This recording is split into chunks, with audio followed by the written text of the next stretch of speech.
state ready with its next witness? Yes, Your Honor. At this time, the state's going to call Special Agent Lawrence Kelly.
Swear to tell the truth, the whole truth, and nothing but the truth.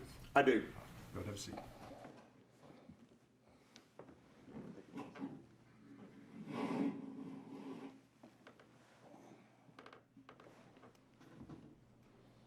right, please state your name and spell it for our court reporter, please. My name is Lawrence Kelly. That's LawrenceKelly.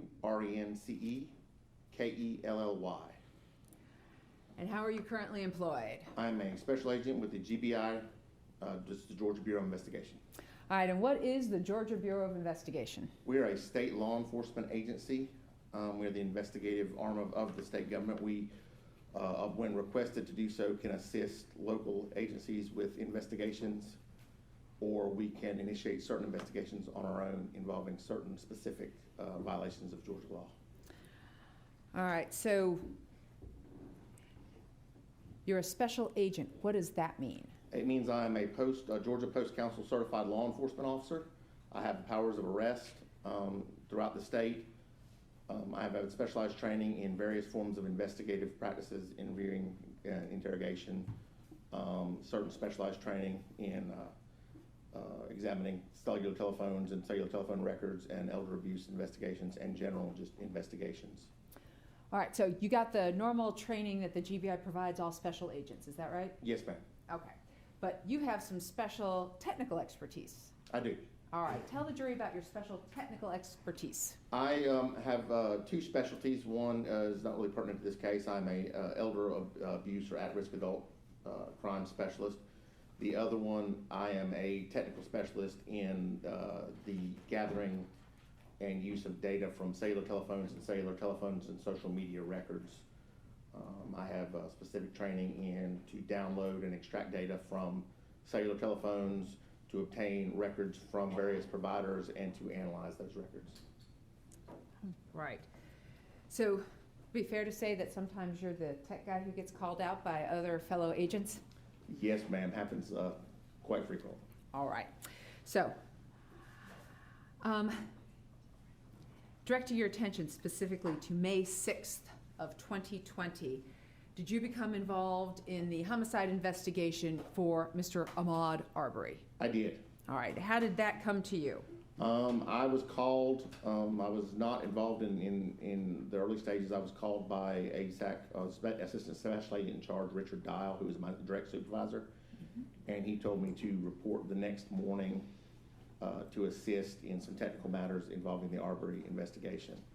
All right. So he was the one who was in charge of the investigation? He was, yes, ma'am. All right. So Richard Dial calls you up, and at this time, did you then submit some video files to another arm of your agency? I did. When I arrived the following morning, I submitted 2 video files that I had received from ASAC Dial that were videos, 2 videos. One was about a little over, probably a minute and almost a little shy of 2 minutes long. The other one was a truncated version of that video to Matthew Heath, who is a digital forensic investigator with our Child Exploitation and Computer Crimes Unit in Decatur. Okay, so we'll go ahead and take that piece by piece. When it comes to the Georgia Bureau of Investigation, that's a statewide agency. We are. So where is your office? My office is in Kingsland, Georgia. All right. And Matthew Heath, where is he out of? His office is at our headquarters in Decatur, or at the time was at our headquarters in Decatur. In Decatur, and that is close to what town? Atlanta. Okay. So now he was in a different unit, you said. Yes, ma'am. The Child Exploitation and Computer Crimes Unit. GBI has 2 computer-based units, the CAT, which is the unit I just mentioned, and the Georgia Cybercrime Center in Augusta. Gotcha. So he is a digital forensic investigator? Yes, ma'am. All right. So how is his job duty different than your job duties? He's not a sworn agent. We do some of the same things. As a cell phone expert, I can download and extract data from cell phones and pretty much cell phones by themselves. He can do that for cell phones, computers, other devices. He also has the ability to do other technical things such as enhancing video files or reviewing video files for information. Okay. So you sent him a 1 minute and 43-second video. Is that the video of the homicide of Ahmaud Arbery? It is. All right. And the shortened version of it, that was the duplicate? Yes, ma'am. It was a truncated version originally created. I viewed the metadata. It was originally created approximately 30 some odd minutes after the first video, and it's just by truncated I mean it's just a cut portion. It's like a 36-second portion of the original full video. All right. So did you also send him surveillance video from 219 Satilla Drive? I did.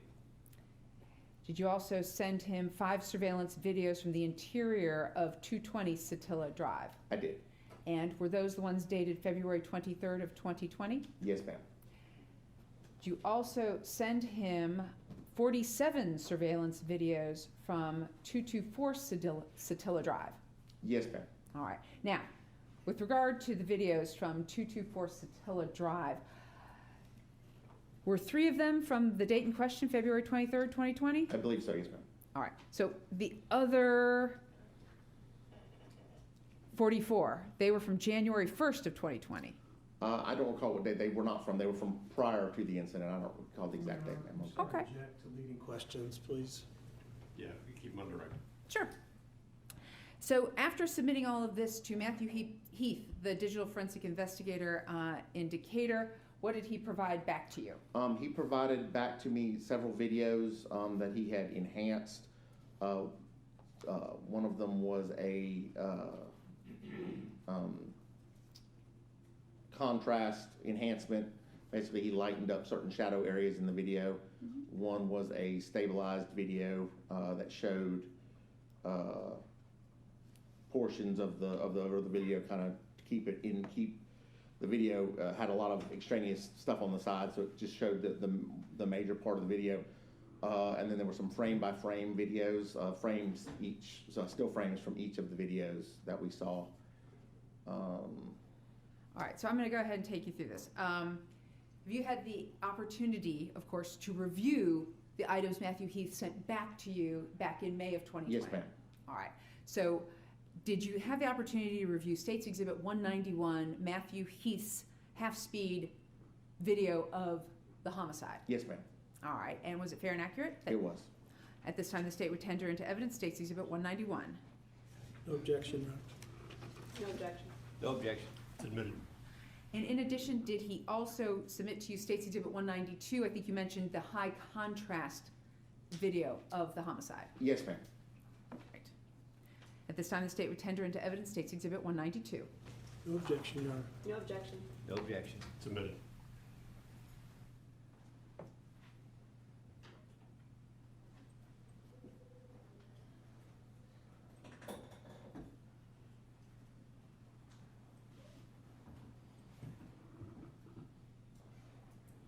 State's Exhibit 191. And how is this labeled? I'll back it up to the beginning. And Agent Kelly, how's this labeled? It's 5618 half-speed.mp4.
Agent Kelly now publishing State's Exhibit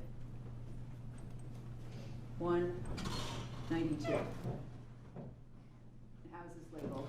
5618.contrast adjustment.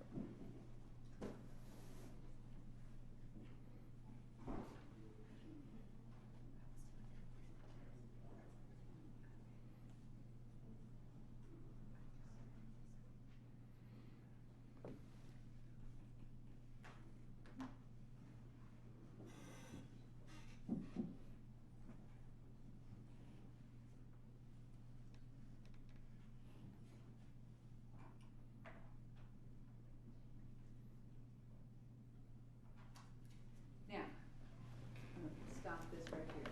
With regard to the difference between 191 and 192. 191 was slower? Yes, ma'am. 191 is a half speed from the original, and these are from the 36-second truncated video. These are half speed. All right, and then the high contrast, that is at which speed? Looks to be at full speed. Full speed. All right. And so when we get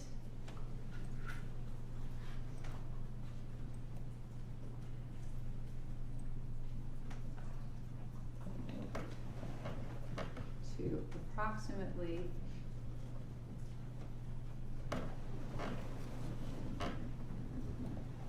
approximately here, which appears to be at about 10 seconds, describe this image as compared to the half-speed image. I guess, is it brighter or darker? It's brighter. As you can see, the road on this one is kind of washed out, and the sun, instead of seeing the blue sky in the sun, you just see white where the light has washed out the pale blue in the sky. All right, and the intent behind this is so you can see what? See things that are might be obscured by shadow in the original video. All right, so when we look at this right here, I'm going to focus your attention right in here, okay? Are we able to actually see what takes place here? I'm going to hit play. What happened right there? It appeared that a person known to me as Mr. Travis McMichael raised his hands in this kind of motion. All right. Did you see what he had in his hands at that time? He had something in his hands. I couldn't see exactly what it was at that point. I can infer what it was from context from later, but. And in context from later, what does he have? A shotgun. Your Honor, I'm going to object to the witness describing what is obviously in the video. I don't understand why the witness needs to say there are trees in the video, there's a road in the video, Travis McMichael's holding a shotgun. The video is in evidence now. The video is the evidence. The witness doesn't need to describe it. This is a GBI investigator who received evidence, and there's a reason behind what he is doing and what he's observing as far as this case and prosecution goes, which is the details that are within these particular videos. I guess that would be the appropriate question then. What did you do? And but describing the video, it doesn't make any sense, and it's wrought with peril, Your Honor. We are. Yeah, he's explained what he's done. You're asking him to explain what he believes he's seeing in the video. Yeah, it's the same. Okay.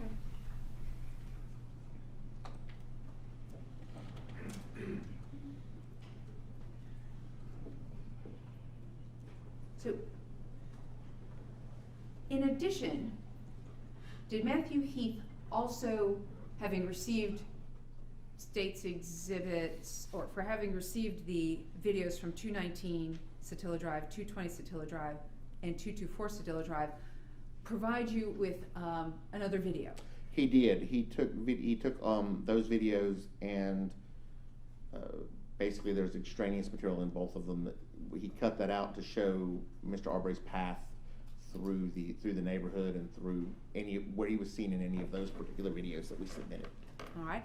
And have you had the opportunity to review State's Exhibit 224? I have. All right. And was that what Matthew Heath had provided to you to just show Mr. Arbery's path that day? It is. All right. This time the state would tender into evidence State's Exhibit 221, 222, 223, and then 224, the path merged. And if I could just have a moment, Your Honor. I'm having trouble remembering what those are.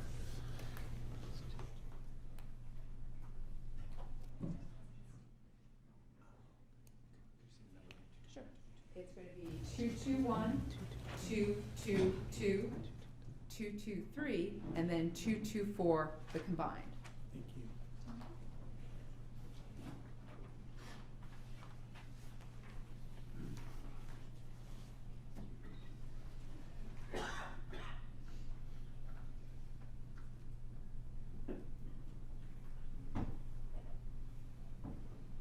Any objection?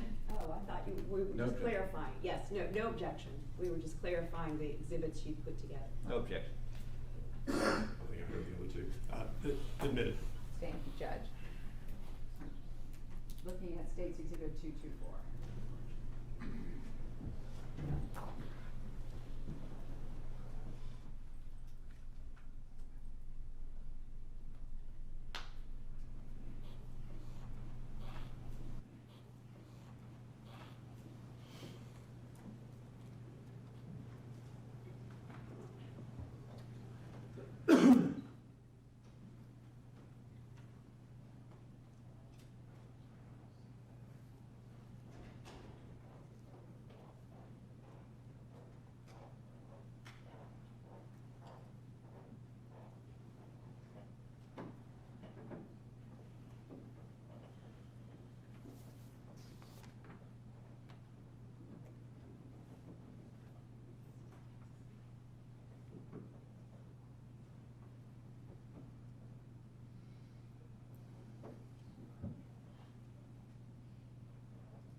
Completing published Exhibit 224.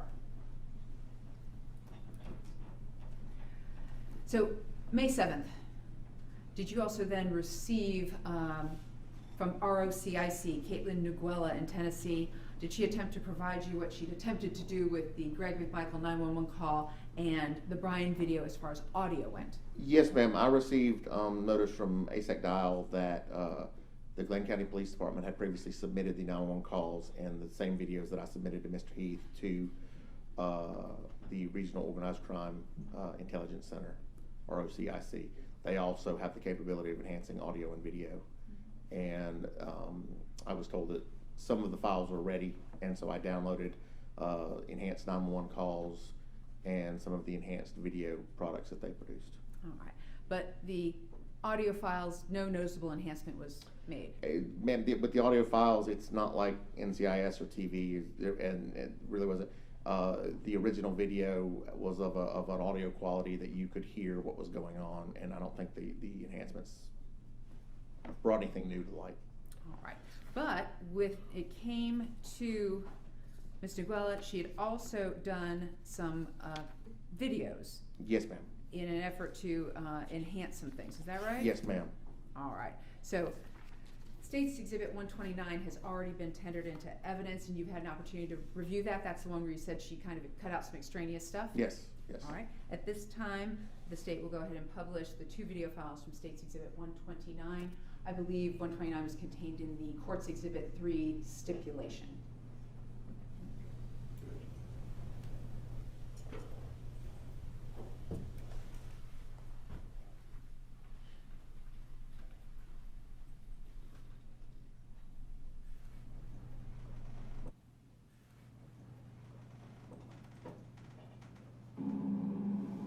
What does this say here?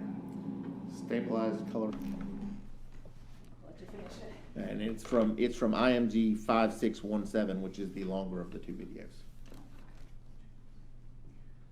Now publishing State's first video out of State's Exhibit 129.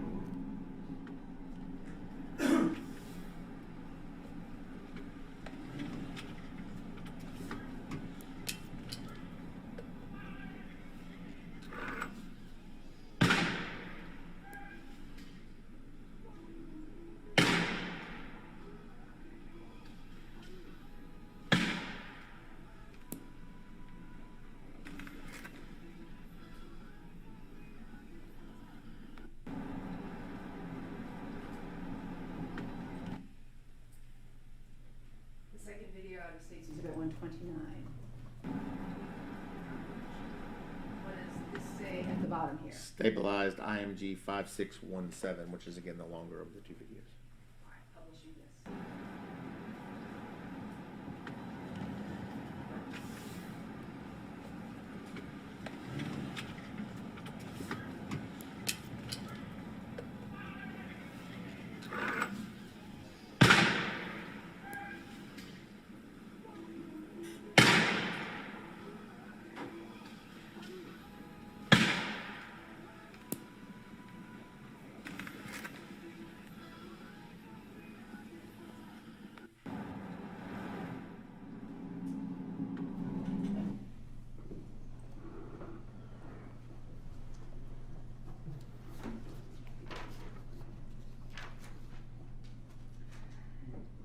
Now, directing your attention to May 8th of 2020, were you tasked with following up on tips?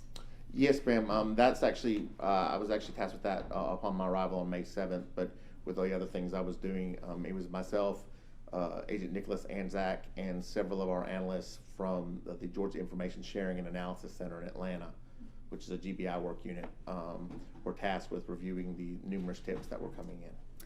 All right, so they're coming into where? They were coming in, originally they were just coming in through either Glenn County PD or the Sheriff's Office, and then GBI announced that we had created a tip line, and most of them shifted to the GBI tip line. All right, so you were tasked with this unit to follow up on tips that you're getting, and these are from where? Just from the general public. I believe the video had been released publicly at that point, and people were calling in. We had asked anyone with information to call in directly about the case, but we were getting everything from... I object to hearsay, Your Honor. It's not being offered for the truth of the matter asserted that, I'll just make something up, Bob called in and suggested this, it goes to, they were receiving these and he took some action on one of the specific tips, which I was gonna ask about. Let's get more specific then. I will judge. All right, so, did you attempt to determine if Mr. Arbery could be seen running with a stick or a hammer? I did. All right, tell the jury what you did. We have, as I viewed the videos, I viewed the half-speed videos. We also had all of the still framed images that I mentioned earlier. I believe there were nearly 2,000 of them, and we picked the ones from the requisite area and reviewed them one by one. And what were you able to determine as far as Mr. Arbery running with a stick? Objection, Your Honor. This is not an expert opinion here. He's saying I've looked at some pictures taken from some videos that other people enhanced for me, and this is what I think I see or I don't see. This is an issue for the jury. Join you, it's the same issues. He's looking at pictures and saying what he thinks he sees in the picture. We join, Your Honor, and I think we're potentially opening doors to go into other tips and the narratives that they might foster. From the state? Wasn't going to go into any other tips or other narratives that they might foster. He was tasked with dispelling this tip or this rumor that was out there, and he went. Characterization, Your Honor, we're now testifying, and so I think we need to take it upside the president. No, I think I understand where we're going. Overruled. Go ahead. Thank you. Your Honor, were you overruling Mr. Goff's concern about going into other tips? Mine was the issue of him testifying as an expert to his review. That's actually what I was overruled on both, for the record. Thank you. You may answer the question. It doesn't appear that there's anything in Mr. Arbery's hand at any point while he's running. Okay. All right, so you mentioned our frame by frame that Agent Heath gave to you. Yes, ma'am. Have you had a chance to look at State's Exhibit 314, the folder containing those? Yes, ma'am. Yes, ma'am. The large number of still frames. All right. At this time, the state will tender into evidence both States 314 at this time. Just States 314 at this time. And I'm sorry, the witness was saying what it was, but it got, I just wasn't close. It is a large number. I believe there's 1,095 still images from the video. I understand this is what he looked at as part of what he was following up on, correct? Yes, Judge. And as the state tendering 1,900 still images from the video, is that what you're seeking to? Yes, we are tendering the entire 1,095 still images digitally in a digital folder. No objection. These are the stills from the entire video or just a selection of the video? Okay. What I understand is being tendered in, he just testified to a review of photographs from the video. I understand these are the still photographs that were reviewed by the agent as part of his follow-up that he has already described on the record. No objection. No objection. I'm still trying to find, is this, if I may, while you're the witness, is this, these are stills that he did not create, these are stills that were provided to him in the pickup of the other stuff in the stipulation, is that correct? All right, very good. It just wasn't made very clear, so, all right, no objection from Greg McMichael. You're admitted. Thank you. Sometimes our discussions are like concentric circles, Yeah. and we all eventually realize we're talking about the I same don't think thing. we're talking about something different.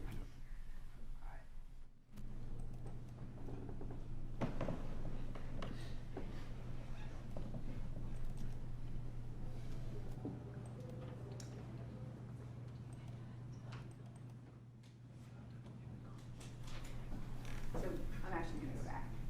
When we look at this particular folder, what does it say right down here in States 314? The name of the first file, you mean? No, right down here in the far bottom corner, how many are in there? 1,095. All right. And when we open it up, are we looking at the first image? Yes, ma'am. And how's it labeled? Is it labeled? At the very top. IMG 5618 frame 00001. .png, which is a image format. All right, and how did you scroll through these? The same way it appears you're doing it, I use the gallery function on the computer.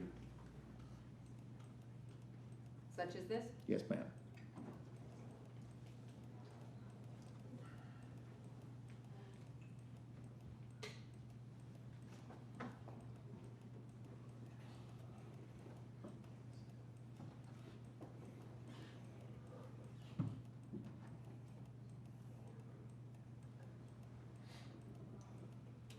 So I'm gonna go ahead and stop here real quick for you. We're on 57, Yes, ma'am. and then we look at 58. Do you know why there is a difference in clarity between those two particular images? Based on my training, since the case, at the time I didn't, based on my training since the case, it's going to be probably because there was motion blur in that particular frame, as is the camera might be moving a little bit or the car's moving, that would cause the distortion in the earlier frame. Okay, because you're in a moving car. Yes, the two things are moving. The car is moving, and the person taking the video is moving. All right. Do you have any idea, I don't know if you know, do you know whether this has autofocus where it's trying to focus? I happen to know it was taken with an Apple iPhone. It does. And anybody who's ever taken a photograph with an iPhone knows as you move it, it kind of locks in on something and tries to focus to that one thing. Continuing to publish.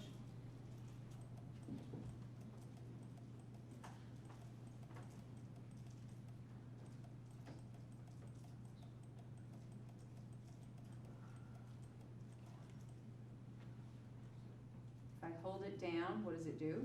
It moves forward like an animation, like a movie, one frame at a time, but it looks more like a movie.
And by the time we are here on frame 379, what's happened?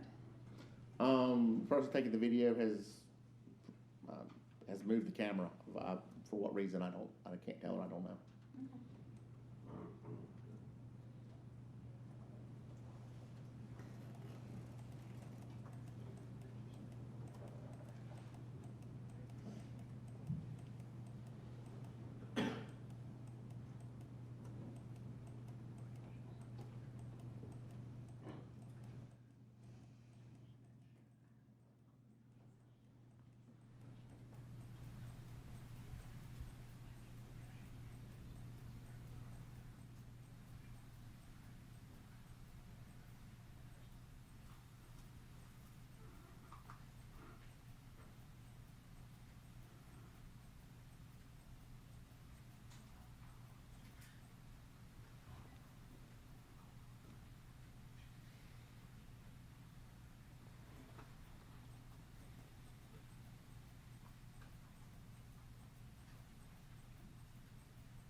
2,095 still images from State's Exhibit 190, the actual video of the homicide. Yes, ma'am.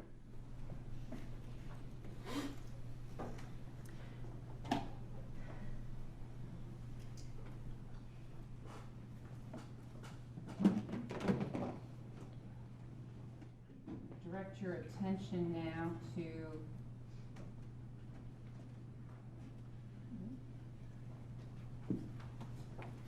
State's Exhibit 315.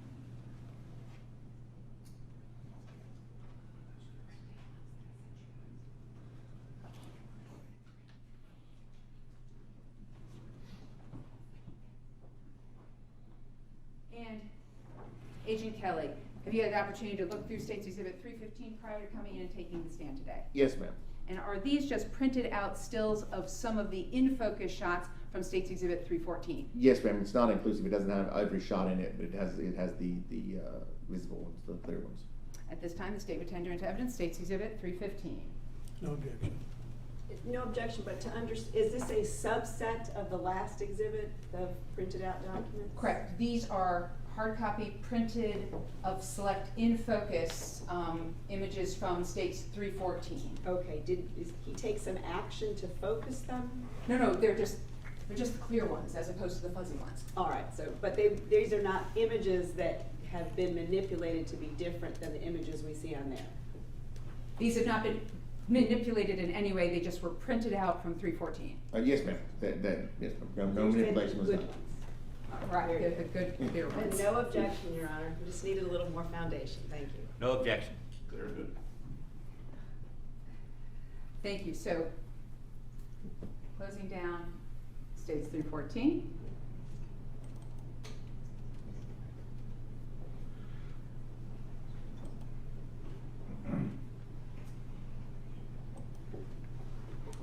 So when we look at State's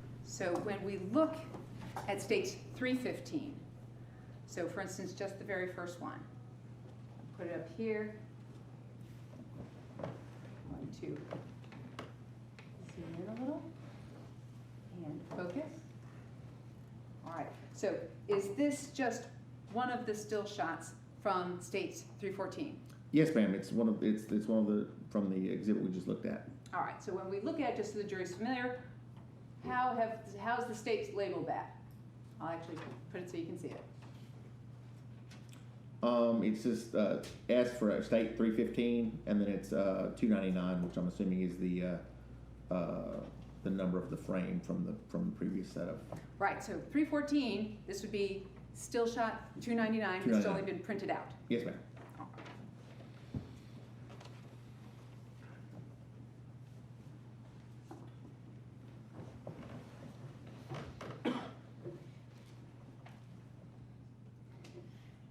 Now, you indicated you were kind of the cell phone guy, is that right? I am now. All right, so go ahead and tell the jury what it is you do when you do a cell phone extraction. What is that? A cell phone data extraction is just that there's data maintained on cellular telephones or smart devices. It's maintained differently on either one. We use a software or a device to extract the base data from the device using various methods from the various software or equipment that we're using. So for instance, if you have like a Samsung phone or an iPhone, do you need different computers to extract the data off those? At the time of this, yes, ma'am. At the time of this case, we needed my agency used, or I used, we have several different methods that we use, but I was used the Cellbrite Physical Analyzer to do an iPhone, which is a software that runs off of a laptop PC, and we had a UFED, which is a device, a universal forensic extraction device, also made by Cellbrite to do Android devices, like Samsung phones. All right, so during your investigation, were you given previous extractions? I was. I was not given the extraction. I was given the reports of the extraction, which is when you load the extraction into Cellbrite Physical Analyzer, in order it to make any sense without that software, you have to generate a report. and I was given the reports from extractions that Glenn County PD did. All right, so Glenn County PD, were they able to give you the raw data? They were not. I asked for it, and Detective Marcy said he did not maintain the data at that time. Since then, he has been told that it's probably best to maintain the data. Okay, so you got the report, not the data. Yes, ma'am. Were you able to work with the report, though, due to the Cellbrite system? I was. Investigator Marcy had generated the reports in what's called a UFED reader report, which can also be loaded into the physical analyzer software and reviewed. All right, so for the purpose of your analysis on May 11th, 2020, did you look at the report, the extraction reports for Travis McMichael's cell phone? I did. And did you look at the extraction reports from William Bryan's cell phone? I did. All right. Were you able to find any communication between Bryan's cell phone and Travis McMichael's cell phone on February 23rd, 2020? Not from that extraction, no. Okay. All right, so I'm going to move you then forward to May 11th of 2020. Did you work with Agent Seacrest along with Mr. Bryan and his attorney, Mr. Goff? I did. Okay. And did Mr. Bryan consent to the download of his phone at that time on May 11th, 2020? Yes, ma'am. All right, so, but this, of course, is a download as the phone is on what date? May 11th. Okay, so this is May 11th that you're downloading this. Yes, ma'am. All right. And what were you able to notice as far as Greg McMichael's cell phone number and Mr. Bryan's number? In the original extraction reports, neither McMichael appeared as a contact. In the May 11th extraction, Mr. Greg McMichael appeared as a contact in Mr. Bryan's phone. Right. Now, also on May 11th, 2020, were you present during the entire time Mr. Bryan was being interviewed by Seacrest? No, ma'am. I was up there for the very beginning. Mr. Bryan agreed to let us download his phone, and I took his phone in the hopes that we would be able to get it back to him at the end of the interview. The extraction ended up taking longer than we had thought it would, so we weren't able to do that. All right. So May 11th, were you also interested in any surveillance video that Mr. Bryan may have had? Yes, ma'am. All right. Tell the jury what happened with regard to the night owl surveillance video. Agent Seacrest, after the interview, came to me and said that they had surveillance at their house, and the video had caught some, might have caught some information related to the case. So I accompanied Mr. Bryan, Mr. Goff, Amy Ahmaud, and Agent Seacrest to the house, to 307 Burford, it's 307, the Bryan's house, to attempt to download the videos. All right. So I'm going to show you.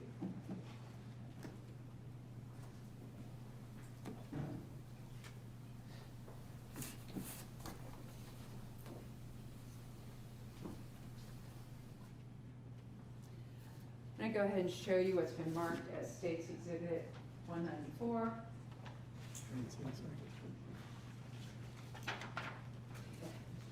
May I approach her? Yes. So, Special Agent Kelly, I'm showing you State's Exhibit 194. Are you able to recognize that document? Yes, ma'am. It appears to be a true and correct copy of a GBI waiver of constitutional rights form. All right, and what's that in regard to? It's the Night Owl digital security system at the Bryan's residence. All right, and who witnessed that? Well, I signed it as the witness.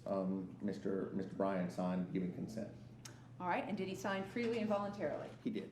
All right, this time the state would tender into evidence State's Exhibit 194. No objection. Objection. No It's admitted. State's Exhibit 194, and this is for the night owl video? Yes, ma'am. All right, and what is the date we have here?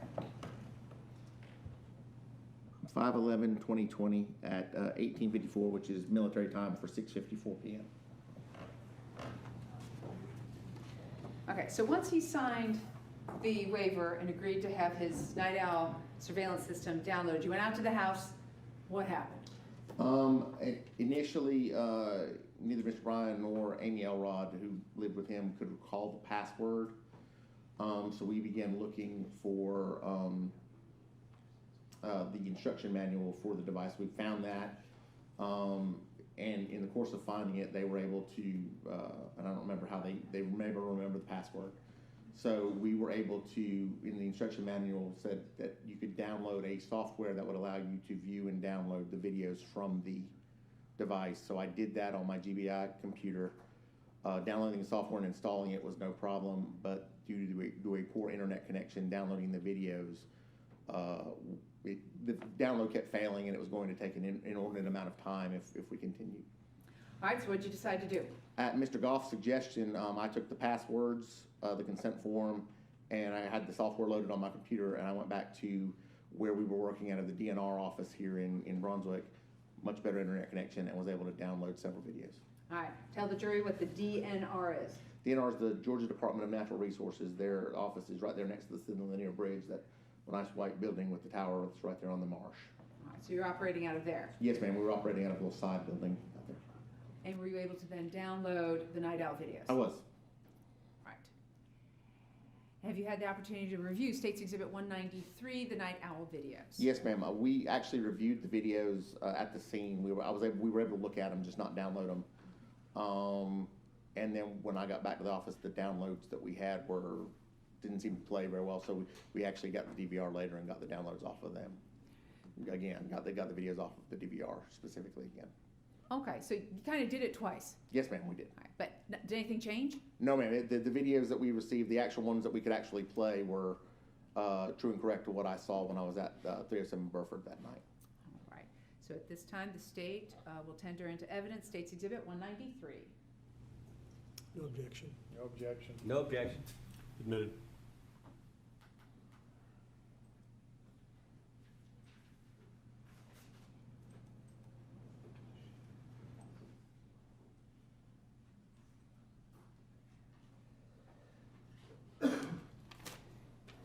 So Agent Kelly, what I'm going to do is I'm going to direct your attention first to the Night Owl video that ends in 257 within the folder labeled 194.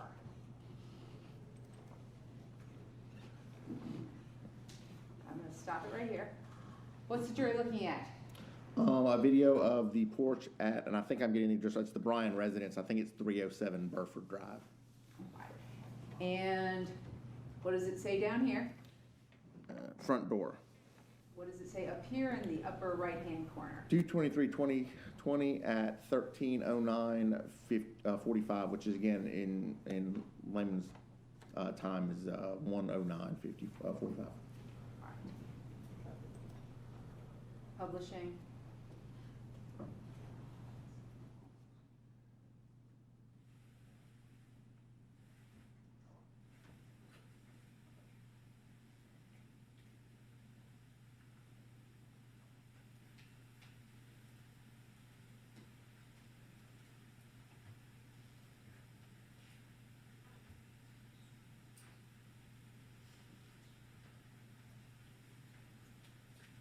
So with this particular video system, we have about 30 seconds here. Why is that? It appeared that the video system was motion activated, so it only records when there is motion to capture.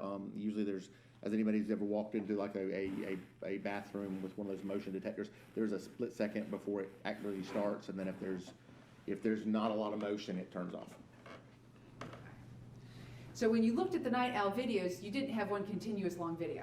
No, ma'am, there were short little snippets. All right. Publishing then within States Exhibit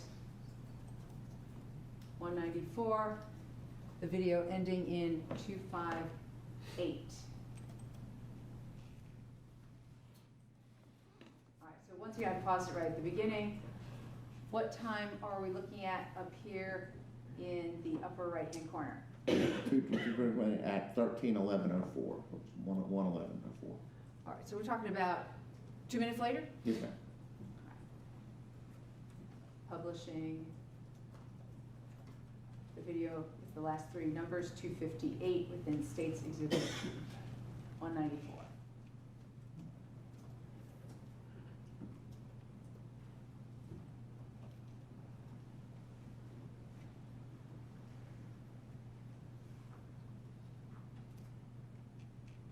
So even though we don't have anything happening here, any motion within the video, it's still taking this 30-second snippet? Yes, ma'am. My understanding of how the motion video works is, once the motion is activated, it takes video for a certain period of time. If there is continual motion, it will continue to record. If it's not, it will stop recording.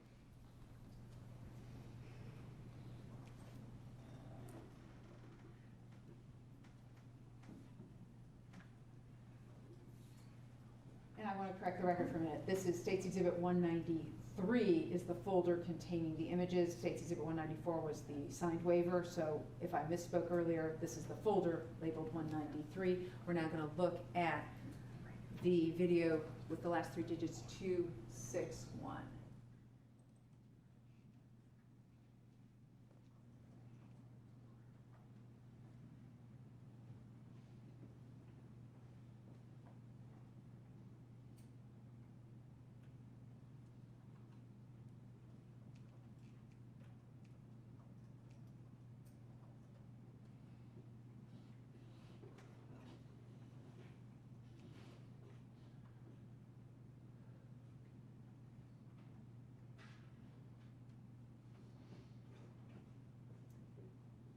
So what is the time on this, the video ending in 261? 13:11:03 is when it starts. Was there any video with this angle before this? Not that I recall, no, ma'am.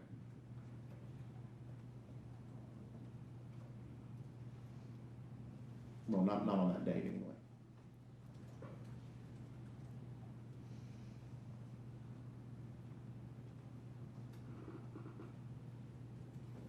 And were you able to then find any video afterwards? Meaning, as Mr. Bryan pulls the truck up, was there another video showing what he actually did out in the street?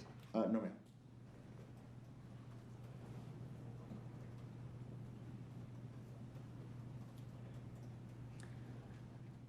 Now bringing your attention to the video for 278.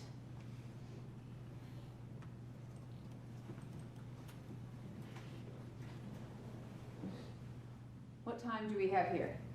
13:58:09. Same day? Same day.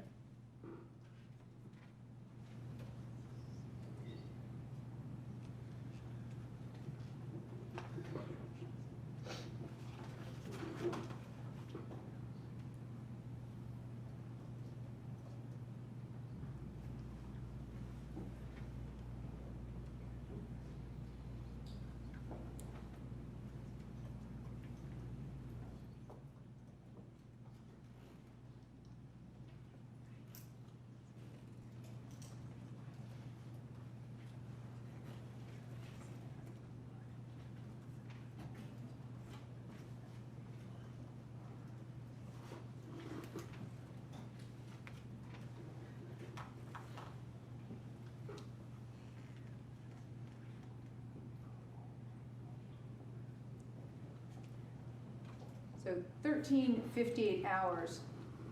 When we saw the one with this truck, that was at 13:11 hours. Yes, ma'am. And then publishing video 312.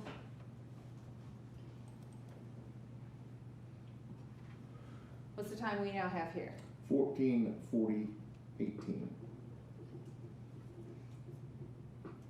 And do you have any idea why Mr. Bryan is coming back to his residence on a bicycle at Do this not. time?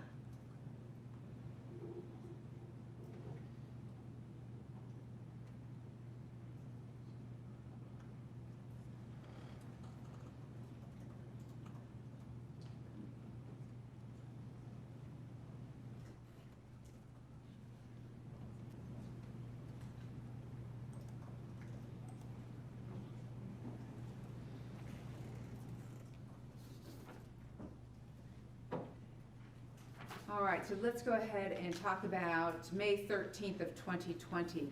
Were you present when Agent Seacrest had another interview with Mr. Bryan and Mr. Goff? I was not present for the interview. After the interview, I was told that we had consent to download a Facebook page. And did you in fact download his Facebook I page? did. All right. So with regard to Mr. Bryan's Facebook page, was he a member of the Satilla Shores Facebook group? He was not. And was he Facebook friends with Travis McMichael? Not on May 13th, no ma'am. And was he Facebook friends with Greg McMichael? Not on May 13th. Right, so when you downloaded it, you were able to see who he was friends with on that date? Yes, ma'am. The downloads on the date that the download actually takes, but you actually download it. We use the feature, it's a feature of Facebook that just allows any user to download their page. I was provided from with the passwords and user credentials, and was able to. I believe I actually used his phone to do it, to download the page. Okay, so this isn't like an official record from Facebook or anything? No, ma'am. This is not. We didn't get this from Facebook. All right. So this, We didn't get it from the provider through legal methods. We got it through the consent and downloaded it, logged into his Facebook page and downloaded it just like anybody else could. all right, so would it be fair to characterize it as a snapshot as it was in May of You can 2020? object to her testifying and leading the witness, Your Honor. She's got it on direct. Let's go ahead and ask him a direct question. How would you characterize the download for May 2020? It is how the account appeared on the day at the time that I initiated the download. Was there any historical data? There were historical posts and things that were just like anybody in your Facebook feed. It stays there until you delete it or until it eventually, I guess, goes away. I've gotten Facebook information back many years though, so I think you actually have to delete it for it to go away. Okay. Is there any way for you to know, based on the download for May 13th of 2020, whether Mr. Bryan had deleted anything? No, not with that. Not with the information from the download. Right. May 15th, did you continue to assist with looking into tips from the GBI tip line? I did. All right. And were you tasked with looking into another social media website, not Facebook, but a different one? Yes. Which one? Several actually, Nextdoor and Snapchat. All right. So regarding nextdoor.com, what did you do? I sent a preservation letter to through their legal compliance office. Preservation letter is just federal law allows law enforcement to preserve certain records of electronic communications providers, social media platforms, cellular telephone providers, things like that. And all you have to do to preserve it is send a letter with case number. All right. So you sent a preservation request to Nextdoor. Yes, ma'am. Did you send a preservation request to any other provider of cell phone data? Yes, ma'am. Verizon, AT&T, I believe we sent one. Apple, we sent one. We sent several that day. Okay, so let me ask you this. How in dispute was it as far as the defendant's location on the day of February 23rd, 2020? It wasn't. It's just sometimes it's nice to corroborate information that you already have with additional information. All right, so this was out of an abundance of caution. Yes, ma'am.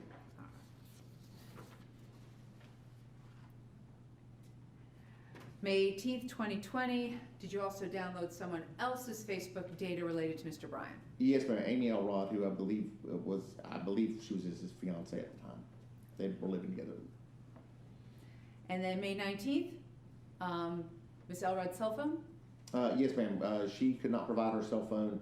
Agent Seacrest told me, and I later verified that she had provided consent to do both. And I was not able to get her. She had to work, so we had to get her cell phone the following day. All right, now, I'm going to jump forward to May 19th of 2020. What was going to take place on May 19th of 2020? I'm sorry. Do you have any idea how much longer this examination is going to be? I don't. I need a bathroom break. I'm trying not to be disruptive.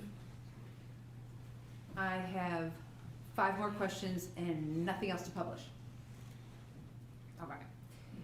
What was going to take place on May 19th, 2020? A search of the McMichael's residence. All right. And what did you do to assist in that execution of a search warrant? Prior to the search, I searched the tax record of 230 Satilla Drive. Okay. And who actually owned 230 Satilla Drive? The Scoggs, I don't remember theirs. I believe Amy was the first name of one of them. They're from Athens, Georgia. I don't remember their exact address in Athens. All right. So 230 Stilla Drive, owned by the Scroggs of Athens, Georgia. What did you do next? When I accompanied the agents who did to perform the search. Right. It would be fair to say all you did was seize the Wi-Fi router? That's all I did. Other agents did other things, but we were interested in some of the data we had gotten off one of the cell phone dumps, had the Wi-Fi router information. We were trying to verify it was that router. Got it. And then going ahead to June 30th of 2020, did you send a preservation request to some other agency? Or rather, Amazon.com? I did. Intermedia, I think, which is owned by Amazon, is who I sent it to. It's for the Blink camera systems. All right, and who had a Blink camera system? Larry English. Did you ever get anything back from Amazon.com or the other company with regard to the Blink camera We system? never got a response that they had received the preservation request. I don't know if any. It was not my purview at this case to issue warrants, so I don't know if any warrant was obtained or anything like that. But we did never got verification that they preserved the records. Right. Now, on June 4th, did you actually get feedback from Nextdoor.com? I did. I received a telephone call from their legal analysts and their counsel of record, and they advised that they had done a diligent search of their records based on the information that I had provided them, plus publicly available information at the time, to see if there was anything in their system that would be relevant to the case or important, and they were unable to find anything. Were you specifically looking for Larry English's potential Nextdoor stuff? Well, yes, we were looking for references to the case in general. We're also looking at any references to crimes in the Satilla Shores or adjacent neighborhoods. Nothing of relevance. Nothing of it's what they told me. Nothing of relevance is found, All right. and they didn't provide anything. Gotcha. And did you eventually receive the cell phone records back from Verizon for Travis McMichael and Greg McMichael? I did. And at some point in time, were you given an extraction report for another person's cell phone? I was. Special Agent Chad Lott with our Region 4 office, who's my counterpart over there, he's the cell phone person over there, had downloaded Mr. English's cell phone and provided me with actually the data. It was not a report. He provided me with the data, and I generated the report.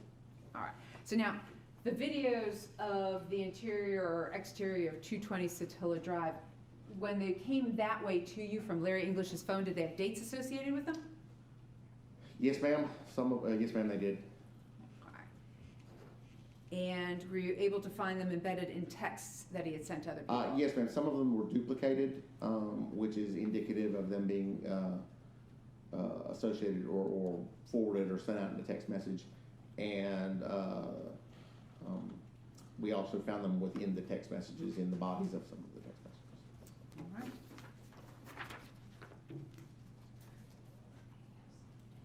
All right, I will pass the witness. All right, ladies and gentlemen, we're at a good time to go ahead and break. Why don't we go ahead and take a 15-minute recess? Again, do not discuss the case amongst yourselves, and we'll see you in about 15 minutes. All right, jury.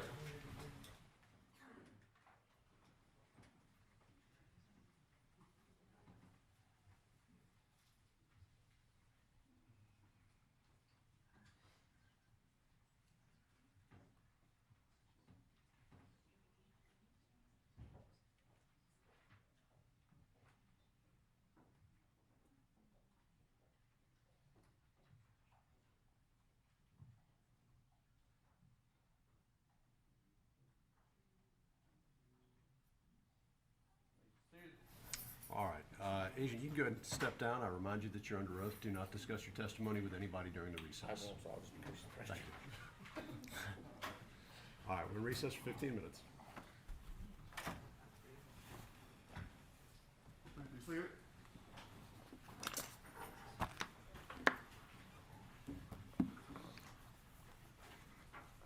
All right, we are back on.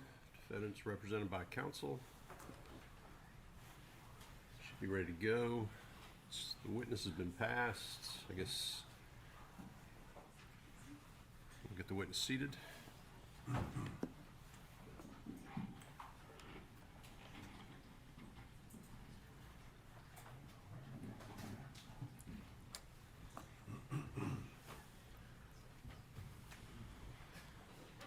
Remind you you're under oath? Yes, sir. All right. All right, let's go get the panel.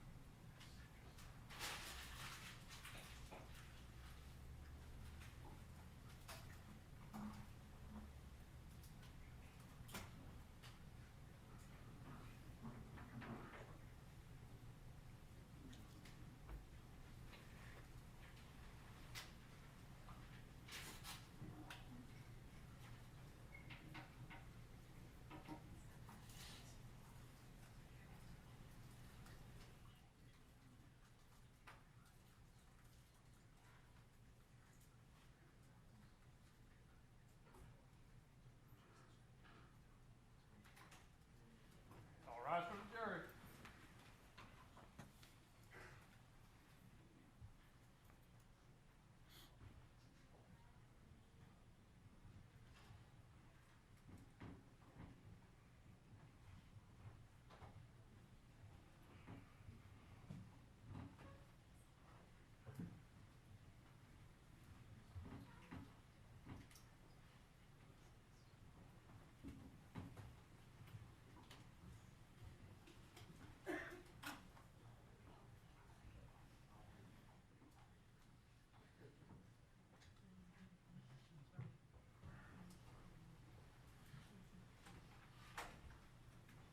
Please sit.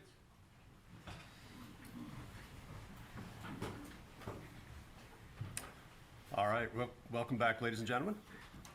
As I indicated, be ready to proceed in 15 minutes. I believe we are. Mr. Sheffield. Yes, thank you, Your Honor. Good afternoon, Agent. I'm doing, sir. I'm Jason Sheffield. It's nice to meet We you. haven't spoken yet before right now, have we? I don't believe so. I spoke to one of the defense attorneys over the phone a while back, but I haven't. What do you have on that? I don't believe so. Okay, so one of the questions that I'm having you answer today is on the idea of communication between Roddy Bryan and Travis McMichael on February 23rd. And so you were asked to look at cell records, right? Yes, sir. Okay, and looking at the cell phone number of Travis McMichael, meaning any phone calls that he may have made from that cell phone on that day, right? I did. You did.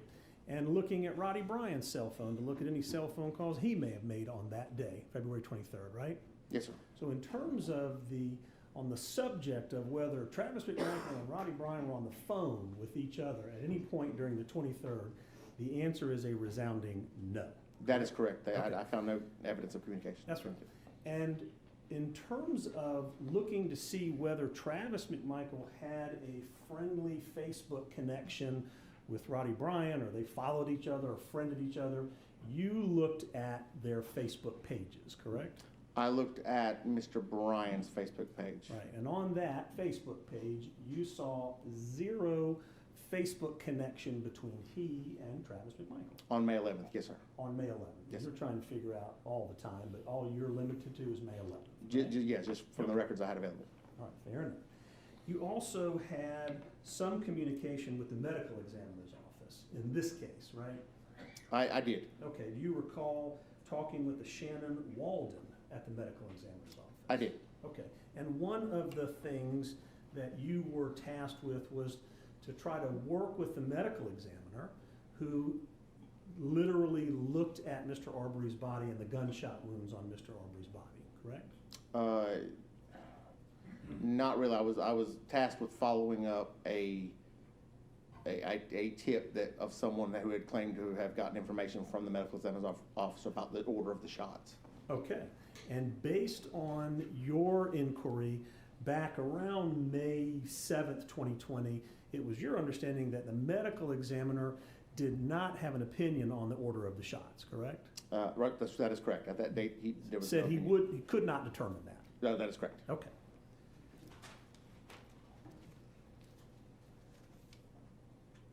Thank you.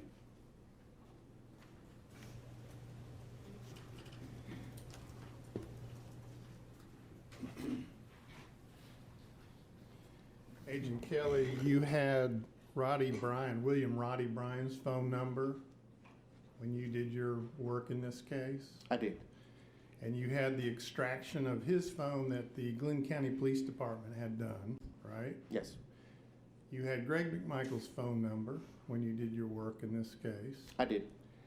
And prior to February 23rd, you saw no communication between those two phones. That is correct. On February 23rd, 2020, no communication between those phones. That is correct. Thank you, sir. No questions? Any redirect from the state? No, Judge. Thank you. You may step down. You are released for the day, but you are subject to recall. Thank you, sir.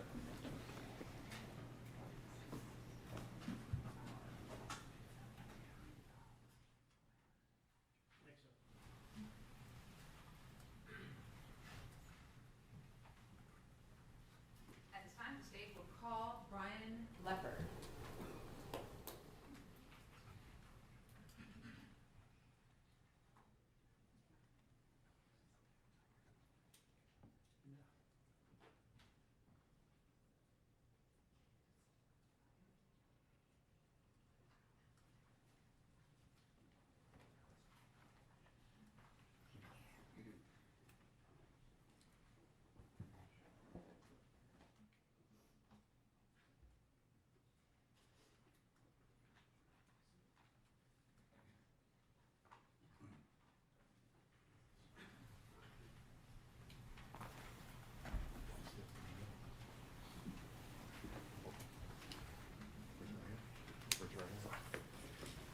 So we tell the truth, whole truth, and nothing but the truth. I do. Go ahead and proceed.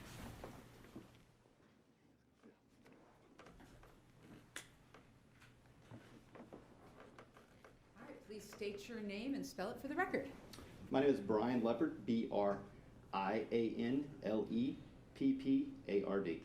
And Mr. Leopard, how are you currently employed? I'm employed by the Georgia Bureau of Investigation Crime Lab in Savannah. Actually, in Pooler. I'm sorry, we moved a couple years ago. Okay. So what does the Georgia Bureau of Investigation's Crime Lab do? So we're a forensic science agency. We analyze evidence that are submitted to us by outside agencies. Those might be police departments, the GBI investigative, the GBI investigative division, sheriff's departments, district attorneys, other medical examiners, other people that are in the law enforcement and legal community in the state. And how long have you been with the Georgia Bureau of Investigation's Crime Lab? About 16, a little over 16 and a half years. All right. And what is your job title? I'm a firearms and tool mark examiner. Tell the jury about your job duties and responsibilities as a firearms and tool mark examiner. Yeah, routinely I am called upon to determine whether or not a bullet or a cartridge case was fired from a specific weapon. If no weapon is submitted, to determine what type of weapon a particular bullet or cartridge case may be consistent with being fired from. Also perform function testing on weapons. I perform serial number restorations. I perform muzzle to target distance determination on weapons. I perform general tool mark analysis, as well as other various job duties related to firearms. All right, so tell the jury a little bit about your training and education in the field of firearms and tool mark analysis. Yeah, so I have a Bachelor's of Science degree in chemistry from Georgia Southern University. Since being employed by the GBI in 2005, I underwent an extensive training program of approximately a year and a half. That was basically a year of both academic work and training, as well as other various practical exercises. The last 6 months of that year and a half was actually working cases under another qualified examiner called supervised casework, where we work with cases and those are then looked at by a second qualified examiner. I've attended numerous firearms and ammunition manufacturing plant tours where I've seen different ammunition components as well as firearms produced, manufactured in their respective manufacturers, by their respective manufacturers. I have completed numerous armors courses on weapons function testing by different manufacturers. I've currently worked somewhere in the neighborhood of 1,500 to 2,000 actual firearms cases. I've examined somewhere between 2,000 and 3,000 weapons, performed thousands of microscopic comparisons, as well as other different things in the firearms field. All right, so at this time, the state will tender Mr. Leopard as an expert in firearms and ballistic analysis, as well as tool mark analysis. No objection, Your Honor. No objection. No objection. He's admitted. All right, so let's go ahead and start. Go ahead and explain to the jury what the difference is between a semi-automatic handgun and a revolver. So you can kind of classify those two things both as handguns. A semi-automatic handgun normally has a magazine of some sort. Many times that is a box magazine that's loaded into the bottom of the weapon. A revolver has a magazine that is in the center of the weapon. That's normally is the cylinder of the weapon. The main functional difference or end result difference is that when you fire a revolver, the cartridges and the resulting cartridge cases, those are the fired spent components that hold the gunpowder, they stay in the weapon. In a semi-automatic handgun, those stay there. Sorry, for the revolver, those stay there until they're manually removed from the revolver by the shooter or by someone else. In terms of a semi-automatic pistol, that weapon is loaded by a box magazine and it is fired. Every time it is fired, a cartridge casing, that's the fired ammunition component that holds the gunpowder we talked about, that's automatically, semi-automatic is where the name comes in, extracted, ejected from the weapon, and the next one is fired in. The next one is loaded in. That happens in a split second. So as long as you pull that trigger of that weapon, it will fire unless it runs out of ammunition or malfunctions in some way. All right, so coming out of the end of the barrel of a gun, like a revolver, what comes out of the end besides kind of the projectile that might hit somebody or hit a wall? And so you've got the projectile, obviously, and then you've also got both partially burnt and unburnt particles of gunpowder, also a bit of lead that comes out with that. All right, so what's soot? Soot's sort of a layman's term for the combination of all of those things. And stippling? Stippling is the mark that's made on a particular object if that object is close enough to the end of the muzzle of the gun to be hit by that, by the gunpowder. So if something's really far away from the gunpowder doesn't hit it, you're not going to see stippling? Correct. All right, but if it's close enough, you might see stippling on what kind of surface on a person? On their skin. Would you see it on their clothing if they had clothing over the skin? Not likely. You could see the embedded particles of gunpowder because the gunpowder, if it's relatively close to the muzzle of the gun, it will stick in the fabric itself. Does the fabric make a difference, like what the person's wearing when they're shot? Yes. All right, so a leather jacket's different than a t-shirt? Correct. Okay. So I'm going to draw your attention to the Department of Forensic Sciences case number 2020-600-1183. Did you perform an analysis in this particular case? Yes. All right. So who submitted the evidence to the Georgia Bureau of Investigation's crime lab? There was different evidence submitted by both the GBI Coastal Regional Medical Examiner in Pooler, as well as the GBI Region 14 office out of Kingsland. All right, so you got a whole bunch of different evidence from a bunch of different places. Correct. All right. So I'm actually going to kind of start backwards for a second here.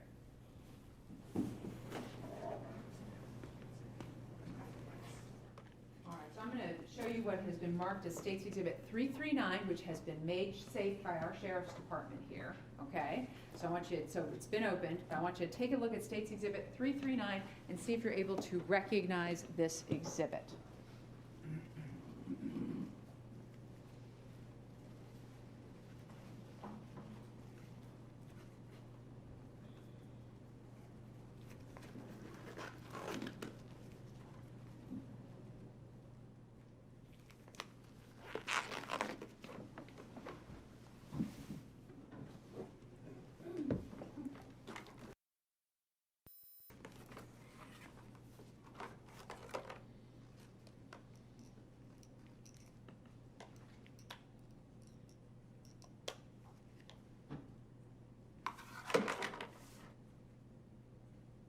Yes. How are you able to recognize that particular item within State's Exhibit 339? By its unique case number, which is 2020-600-1183. I believe we spoke of that already. It's submission number 19, and the item contained within is a .357 Magnum revolver, and it is serial number AA Alpha Alpha K 7222. And was this submitted to you for analysis in regards to this particular case, the homicide of Ahmaud Arbery? Yes. All right. At this time, the state would tender into evidence States 339. No objection. No objection. No objection. Admitted. So what else is in that particular item number, your item number 19, States Exhibit 339? There's also a holster.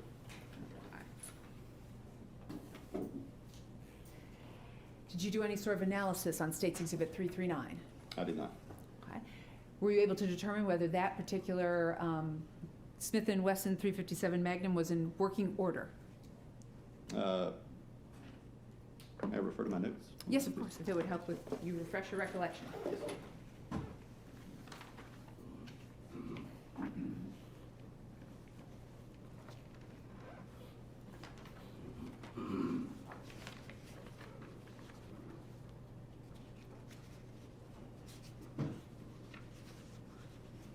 Yes, I was able to determine that State's Exhibit 339 was operational as I received it. All right. So capable of firing? Yes. All right. And when it came to you, did it have ammunition in it? Yes, it did. It had 6 .357 Magnum cartridges in it. All right. I'll go ahead and take that back. Thank you.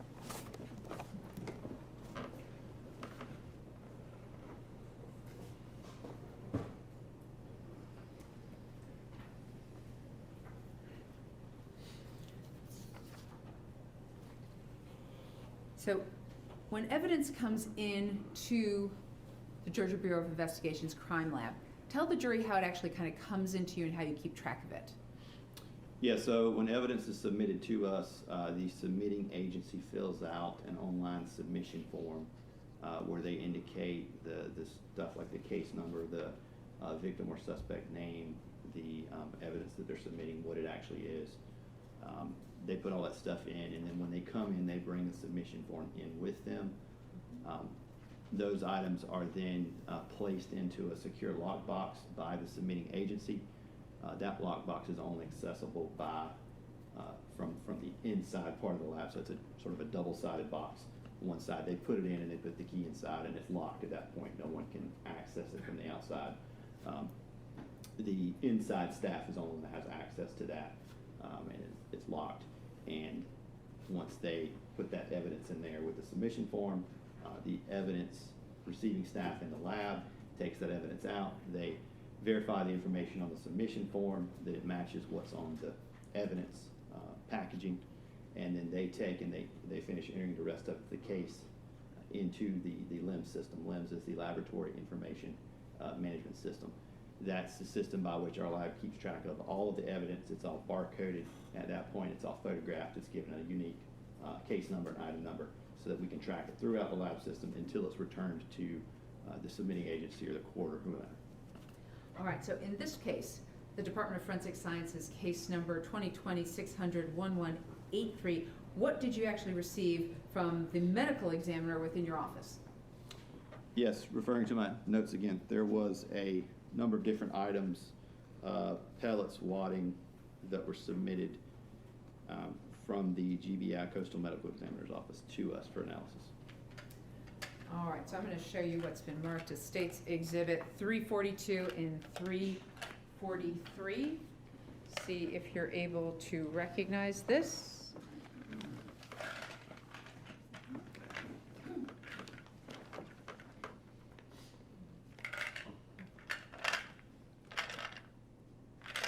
Yes, 340, sorry, 342, I recognize. It's the same case number I mentioned before. It's the submission number 3. States 343. It's the same case number as submission number 4. All right. This time the state would tender into evidence States Exhibit 342 and 343. No objection. No objection. No objection. Admitted. So, States Exhibit 342, what are we looking at? 342 is some pellets, arson pellets. All right. What kind of pellets? They are lead pellets. You able to tell what kind of gun they came from?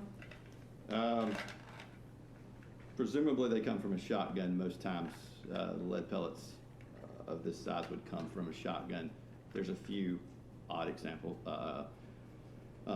to that, but normally pellets like this come from a shotgun. All right, and what is States 343? States 343 is a combination of both pellets and wadding. Similar types of materials as the other, just more in different types. Gotcha. All right. So when it comes to these kinds of pellets, you know, we see on TV with CSI, you match up this gun to this piece of ammunition or this bullet and that kind of thing. Can you do anything with those pellets? Not in terms of matching them, no. Tell the jury why not. Because normally when we look at couple different things there. We're looking at a projectile when we match, as you said, something to a particular gun to identify that it was fired from that gun. These don't make marks that are sufficient or in really any way comparable because they're just random balls going down the barrel of a gun. There is a shot cup, but those aren't normally compared to a shotgun unless there's some very extenuating circumstance where the plastic could maybe leave a random mark. Shotgun could maybe leave a random mark on the plastic of the waddings, but normally those things are not compared. Gotcha. All right. So I'll go ahead and take that back from you. Thank you, sir. So, what then did you get from the Kingsland, Region 14 of, let me make sure I get this right. What did you get from GBI Region 14, Kingsland, via lockbox? There were a number of different things. I was submitted the revolver we just looked at a few minutes ago. There was a 12-gauge shotgun. There were different waddings, 12-gauge cartridge cases, 12-gauge cartridges, excuse me. Those are the unfired rounds that were submitted to the crime lab by GBI Region 14. All right, what's the difference between a cartridge case and a cartridge? So a cartridge, specifically as it refers to a shotgun, is also sometimes called a shot shell. A cartridge is the unfired ammunition component. In terms of a shotgun, a cartridge contains the pellets or other projectile, if that's the case, waddings, and gunpowder. The gunpowder propels the wadding and the pellets downrange out the end of the barrel of the gun. At the point that it's fired, that thing is empty, and it is that point a cartridge case or a fired shot shell. All right, so I'm going to direct you to what has already been tendered and admitted into evidence as States 332. It's been made safe by our Sheriff's Department here. Okay. Would it help you to come down here and look at it rather than up there? Yes. All right. If you may step down, Your Honor.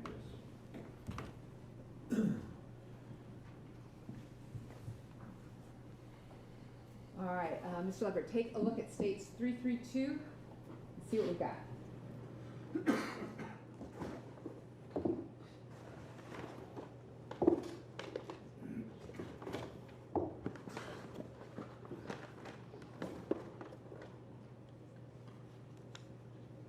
Just for the courtesy of the court, the weapon is unloaded.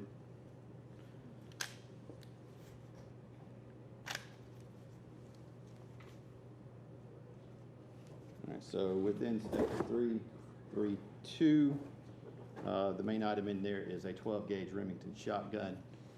It is serial number C659540M.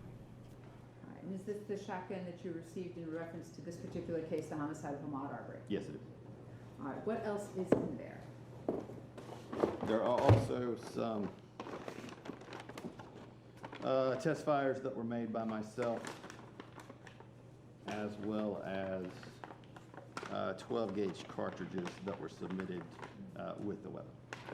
All right, so I'm gonna have you turn so we're looking at the jury Yes, right here. sorry. So that's okay. So get the shotgun, and then you said there are test fires? Yes, the test fires are in this package. I can open that if you like. Sure.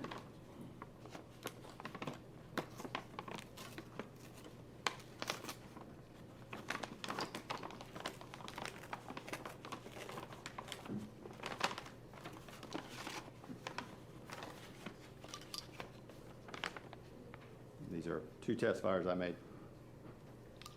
Now, these particular cartridge cases, Yes. were they submitted as cartridges to you with that particular shotgun? Yes, so in this package here, I can open this as well, and I can answer your question.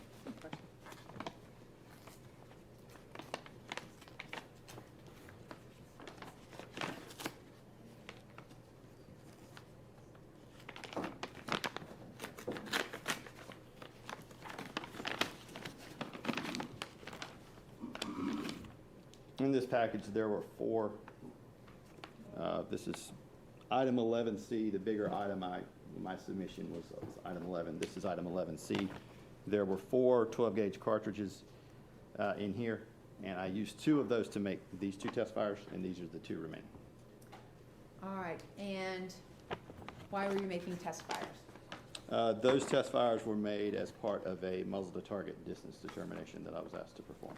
All right, so when this shotgun first came to you, it had 4 cartridges that could be fired in that shotgun?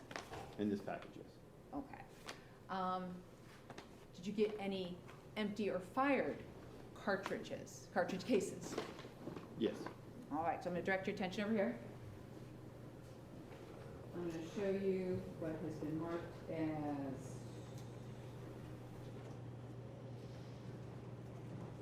State's Exhibit 334. I'm actually gonna have him stand, if that's okay. He's got his back to the Right, jury, that's and fine. I'm sorry, so 334. Yes. I'm gonna have you take a look at 335 and 336. I was just looking for scissors. Okay. Not sure if I have any. States 334 is same case number we mentioned before. It is submission number 14. And it is a single 12 gauge cartridge case fired shot shell. Mm-hmm.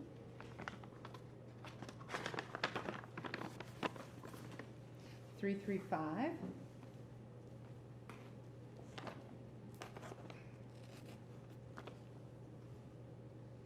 .335 is same case number, submission number 15.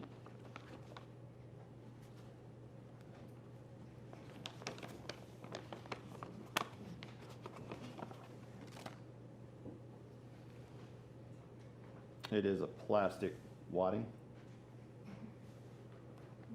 Thank you, sir. And 336.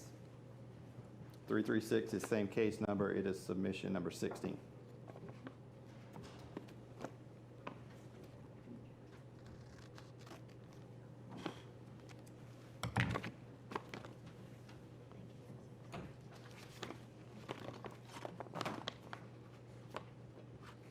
And it is a single 12 gauge fired shot shell.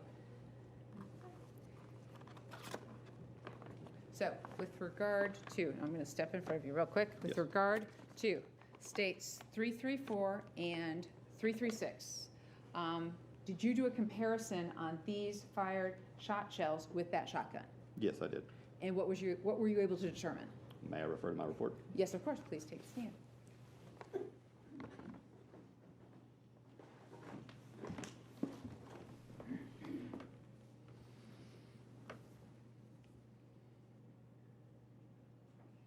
I was able to determine that those 2 items were fired in the firearm. I don't remember state's exhibit, but it's the 12 gauge Remington shotgun we spoke of.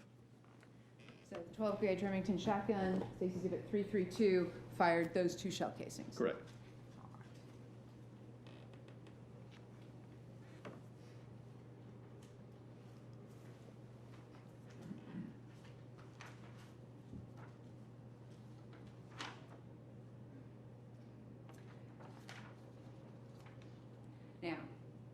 believe you testified that you were asked to do a muzzle to target distance analysis. Correct. All right. And did you in fact do that? I did. All right. So what was submitted to you so that you could do this analysis? There was some clothing from the victim. Clothing from where? I just didn't hear. I'm sorry, I didn't. Where did you have the clothing came from who? I'm sorry. The clothing was submitted by from the Coastal Regional Medical Examiner's Office. Right. And did you also have the opportunity to review State's Exhibit 190, the video of the homicide in this case? Yes, I did. Did you also have the opportunity to review State's Exhibit 314, the frame-by-frame images from State's 190, the video? I reviewed those, yes. And did you also have the opportunity to review some crime scene photos of Mr. Arbery's body? Yes. And once you did that, what did you do to perform your muzzle to target distance analysis? So I looked at the clothing that was submitted. Specifically, there was a white T-shirt that I examined. Made notes, took measurements, photographs of that shirt, and looked at specifically the entry holes in the shirt. I tested some particles chemically to determine the presence of fired ammunition or fired gunpowder chemicals, if you will. I looked at those. I also looked at, we spoke about the photos, looking at where that stuff was assimilated to the defects, the gunshot holes of entry and exit on the body. And I made my analysis based off of that. And what was your conclusion? My conclusion, sorry, I keep forgetting about the mic.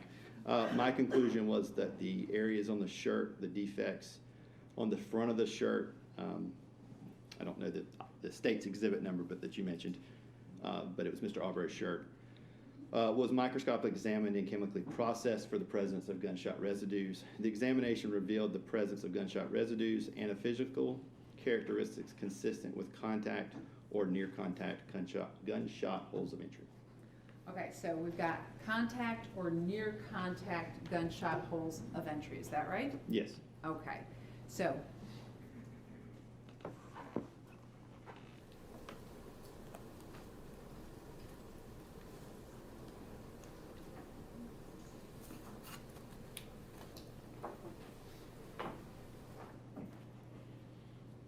I'm going to show you what has been marked.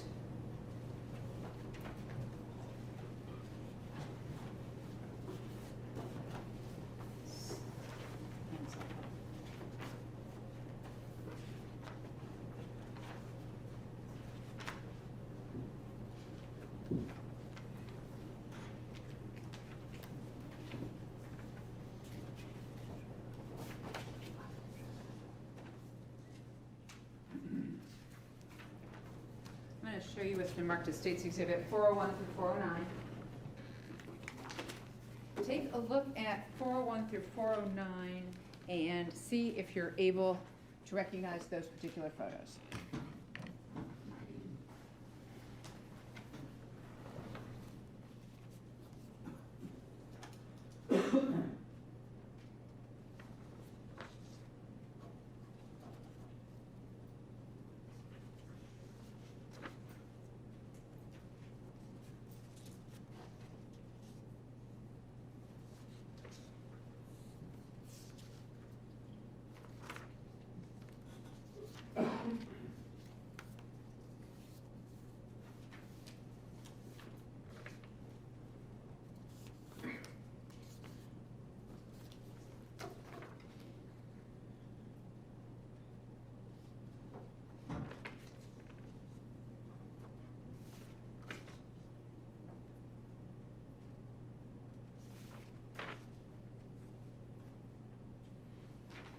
Yes.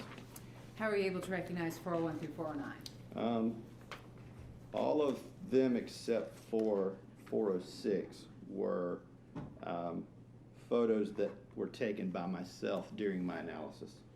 Sorry. 406 appears to be, there's no identifying, other than the date and time stamp, and I don't have a recollection of when this occurred. exactly, but that does appear to be the body of Mr. Arbery. All right. And was that sent to you by myself so that you could review it? It was, yes. Okay, so at this time, the state would tender into evidence states 401 through 409. Is 406 duplicative? 406 is duplicative of the crime scene photos, it's just the one he looked at. No objection. No objection. No objection. Admitted. All right, so let's go ahead and take a look at 401 through 409. You'll be able to see them on your screen right here.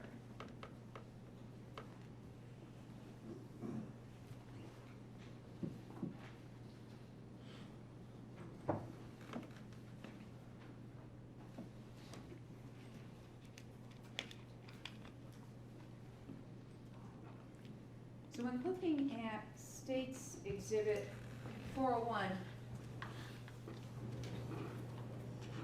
what's the jury looking at here? State's Exhibit 401 is area, what I marked as Area 1. That was at the left shoulder area of the white shirt. Okay, so And by shoulder armpit area. shoulder, armpit area, so that's right here. Yes. Okay. And what was your determination about this particular, was contact, near contact, or something else? That it was contact or near contact. And what do you mean by contact or near contact? That the end of the shotgun was very close to that fabric when it was fired. That's evidenced by looking at the large hole there. That hole, just by looking at the ruler, I could look at my notes for a more specific measurement, but it's 4 or 5 inches across. Normally when pellets and wadding exit a shotgun, for the first few inches, foot or two, they will be in a single shot string. That shot string's give or take an inch or so in diameter. So to have something that large, it had to be made by in my opinion, made by the gas from the tearing of the large amount of gas that exits the end of the barrel of the weapon. Also observed is the rolling of the fabric where the edges of it are seared and rolled up. That's also something that's indicative of a contact or near contact shot. Something like that? Or is that part of the fabric? It's kind of difficult to see. I mean, in the sort of middle top there, you can see where it's rolled up. The edges there, yeah, appear to be rolled up. It's a little fuzzy on my end, but. Are you able to say, based on just the fabric that you looked at in the photo of 406, whether this shotgun was pressed up underneath his arm, or here, or here? I mean, is it easy to say or hard to say? Just by looking at the photo, I mean, I would say, like I said, it's contact or near contact. There's a little variation there, but it has to be pretty close for that to happen. So then when we look at State's 403, what are we looking at there?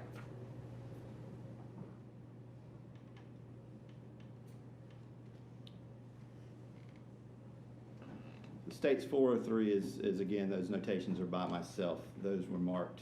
That's the back left. So that the shirt there, as you see it in the photo, the back is folded over so that you see the back left shoulder of the shirt. Those appear to be exit. They're consistent with exit marks by pellets that had gone through the body and are starting to exit on that side. So when we look then at State's Exhibit 402, what's the jury looking at there? So 402 is what I call defect areas 2 and 3. That is positioned where the neck band of the shirt would be in the top of that photo. So in the uppermost chest, you would have that defect area there, which is, yes, in that area that you were pointing at.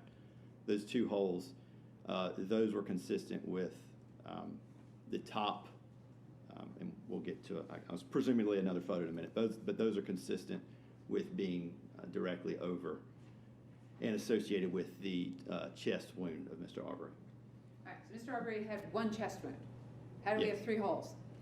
I don't really know. to be able to say that, you know, that bottom hole could very well be associated with the chest wound that is directly above it. It would just be a bunched up fabric where you're making contact with, the gun is passing through, the pellets are passing through those three areas at the same time. That's plausible. The other would be that bottom area is a fired and missed shot that did not make impact with the chest area. But we don't know. I don't know, no. And so when we look at 404 and then 405, what are we kind of looking at here with these two sort of So images here? these are that one. 404? Yes, 404 is diphenylamine.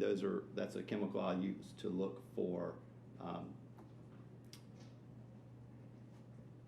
It's either nitrates or nitrites. I apologize. Those are from the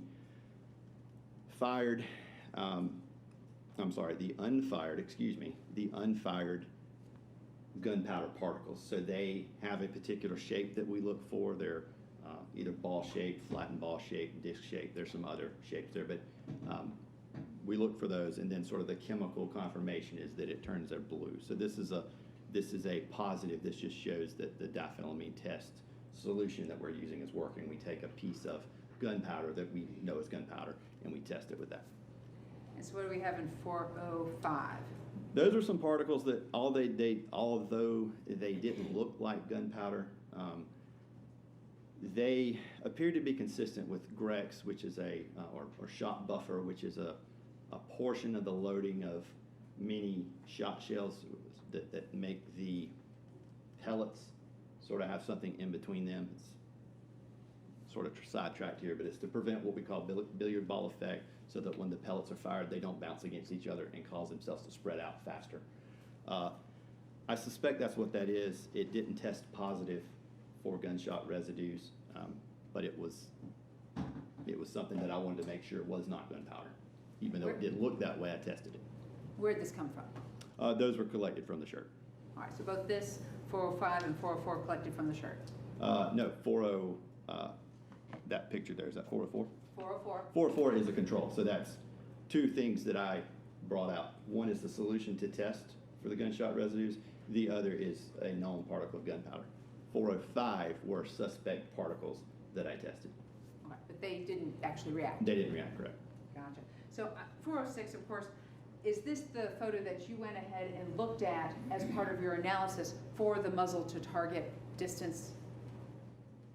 Is that what you looked at? Appears so, yes. Like I said, it doesn't have markings on it other than the time stamp at the bottom, but that appears to be the photo that I looked at, yes. All right. And so when we look at 407, is that consistent with what we just looked at in 406? Yeah, that would be the same orientation of the shirt relative. This was a photo I took. That would be the same orientation of the shirt relative to the body as is the previous photo that you saw. 408, what are we looking at here with 408? 408 were two test fires I made. Basically wanted to see, or wanted to confirm that the rolling of the fabric wasn't caused by the blood shirt that was the same manufacturer and design, essentially the same shirt that Mr. Arbery was wearing. And I shot that 2 times just to see what that would look like. So when you talk about a press contact, are you talking about the end of that shotgun in states 332 up against somebody? Yes, up against the test material that I had testing there, yes. Okay. And then near contact was further away. It was within an inch or two. It was right there at the fabric. And when we look here at 409, what are we looking at? Here, I'll focus it. So that would be, I was trying to read, that would be defects under the right side and right arm. So that's on this side of the body, on the right side of the body. Those were also consistent with pellet exit defects in the shirt. All right, so when we're talking about Mr. Arbery, we've got this particular shot and this particular shot, correct? Yes, there were 2 shots, one to the armpit, shoulder area, one to the mid-chest area. All right, so with the one to the torso and mid-chest area, your conclusion was that it was what? Contact or near contact. And the one up here under the arm, your conclusion was? The same, contact or near contact. All right.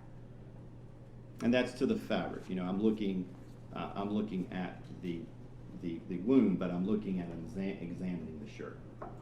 So because you're looking at the fabric of the shirt. Yes, All correct. right. You're not the medical examiner. Correct. All right. So you're I'm not not. looking at the body, right?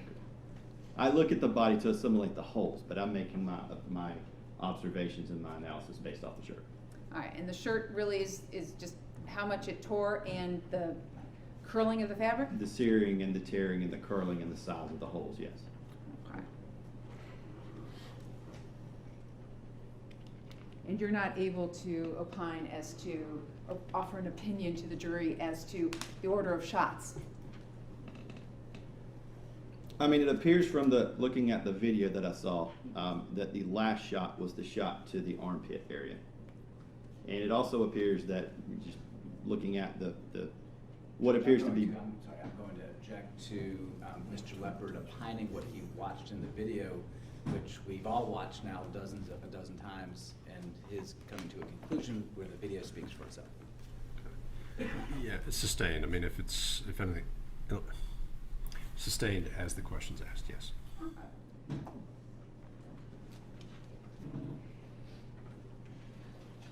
Without having watched the video, would you be able to tell the order of shots?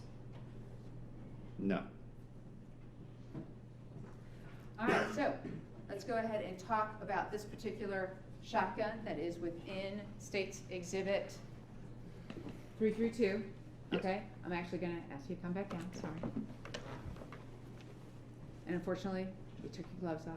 You got them right there? Okay. Okay. You got it? Yes. So,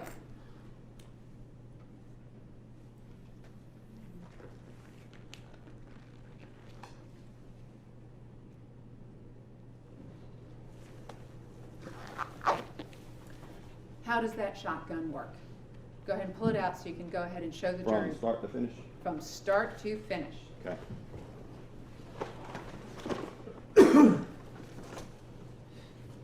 So this weapon has there's two places that cartridges are loaded into it. One is in the tube magazine, that's this physical bottom tube here. The other is into the chamber of the weapon, which is in the top tube at the rearward most section here. So cartridges are loaded in one of those two ways. If they're in the tube magazine, the slide, that is this, and that will, you have to excuse me here, that will not operate with this in place. But this slide, as it is pulled rearward, will pull a cartridge out of that tube magazine, and as it is pushed forward, will load that cartridge. It will elevator it up into the top, into the chamber of the weapon. That at that point, the weapon is ready to fire. There's a safety on the weapon here.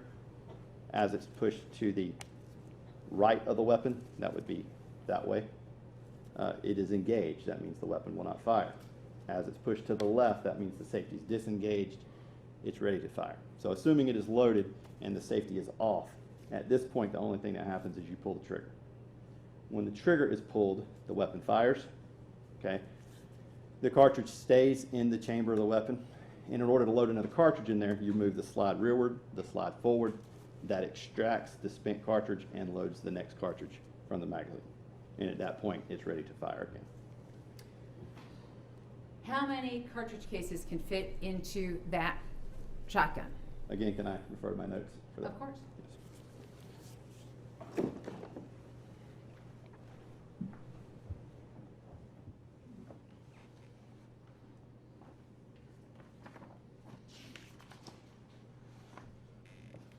So as I tested it, the magazine would hold 6 and the chamber would hold 1. So that's 7 total. And when this shotgun came to you, how many cartridges and cartridge cases did you get that were submitted? So in the box with the weapon, there was 1 cartridge case and 4 12-gauge cartridges. So 1 fired and 4 unfired.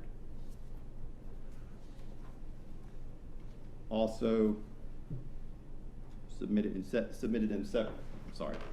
separate packaging from that. There was My item 14 was a single 12 gauge cartridge case. My item 16 was a single 12 gauge cartridge case. Also, there was item 17, which I don't believe we've talked about yet. That was 3 12 gauge cartridges unfired. I believe that is all of the 12 gauge ammunition that I received. Okay, so, excluding the item number 17, I think, no, I take that back.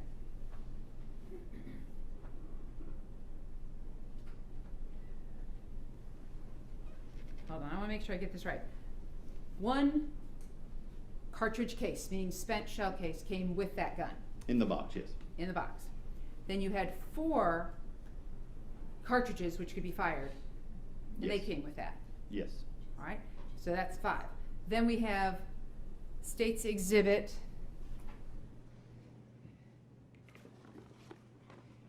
334 and 336, okay? And that makes a total of 7, is that right? Yes. All right. So with this particular shotgun, how do you get 7 in there? You put 1 in the chamber and you load the other 6 in the magazine, in the tube magazine underneath. Okay, so you got 6 in the tube magazine underneath, you load 1 in. Yes. Okay. Once that one is loaded in, what do you have to do to fire it? You have to disengage the safety and pull the trigger. That's all you have to do. Yes. By assuming, and I say that assuming by loaded, you mean that the cartridge is in the chamber and the slide is forward. Safety off, pull trigger, fire weapon. Okay, so let's say for instance there's 7 in there, and I take the safety off and then I go ching ching, what's gonna happen? You're gonna eject the first one that's in the chamber. You're gonna load the next one that is in, yes, you're gonna load the next one that's in the magazine, assuming it functions correctly. Okay, so if this shotgun already has 6 in and 1 in the chamber, I just take the safety off and pull the trigger. Yes.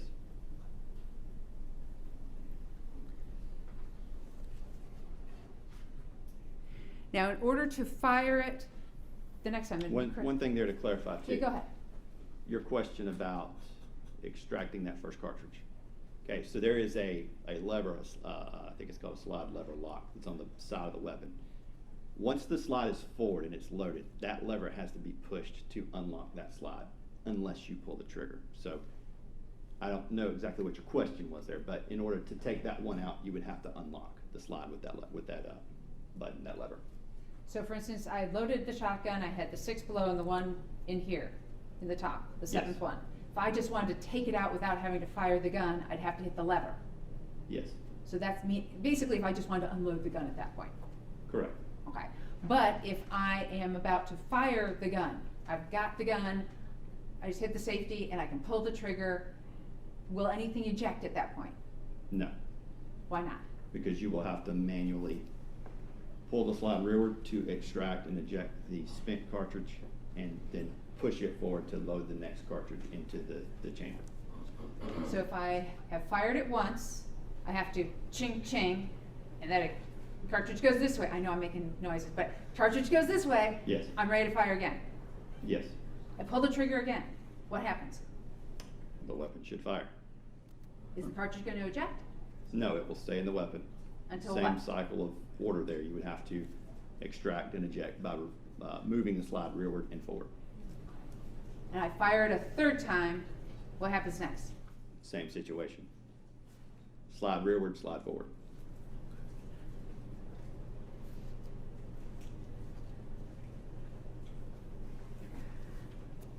Do you know how much pressure is needed to pull the trigger on that particular shotgun? That is something I tested, yes. And what was that?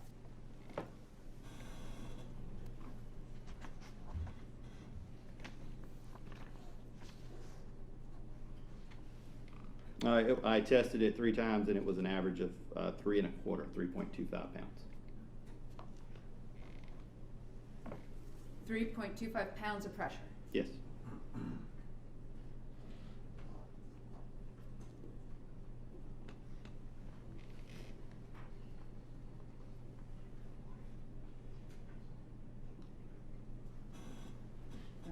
one moment.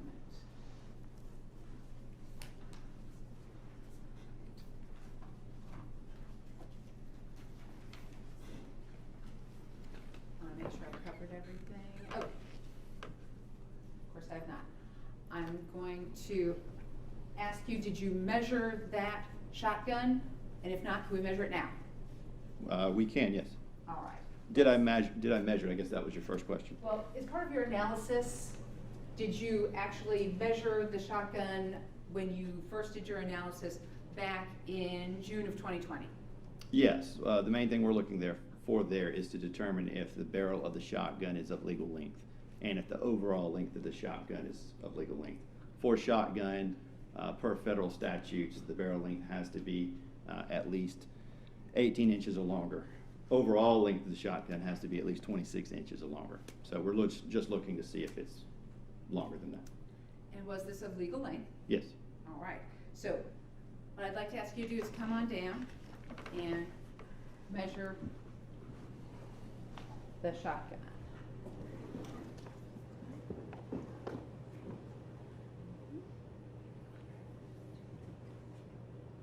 So I'm measuring from the butt of the shotgun, that's the rearwardmost point, and to the end of the barrel is just shy, I would say 38 3/4 of an inch. Just shy of 39 inches. Okay. And how long, well, first off, when you go ahead and fire the shotgun, go ahead, if you don't mind, just sort of hold it in a manner that you might hold it to fire a shotgun, maybe up against your shoulder. Okay. And please don't point it at anyone, that way. All right, that way. So you put it up against your shoulder. Yes. And you hold it. Your finger is there. Yes. Okay. So normally, where would you put your left hand? Where it is right now? Where it is right now, yes. Okay. So I'm going to ask you to hold it like that.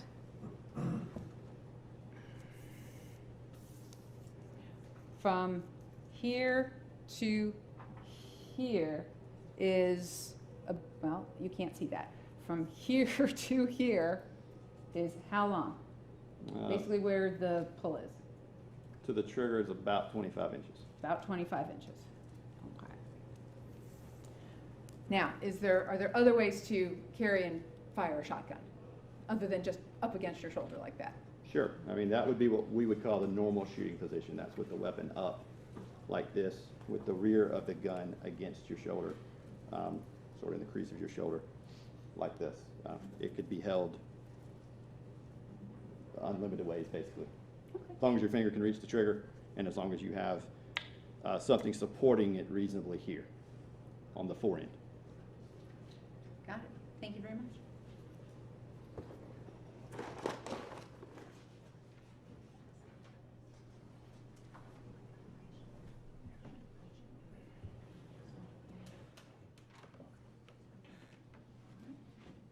Your Honor, I believe at this time, I will go ahead and pass the witness. Thank you.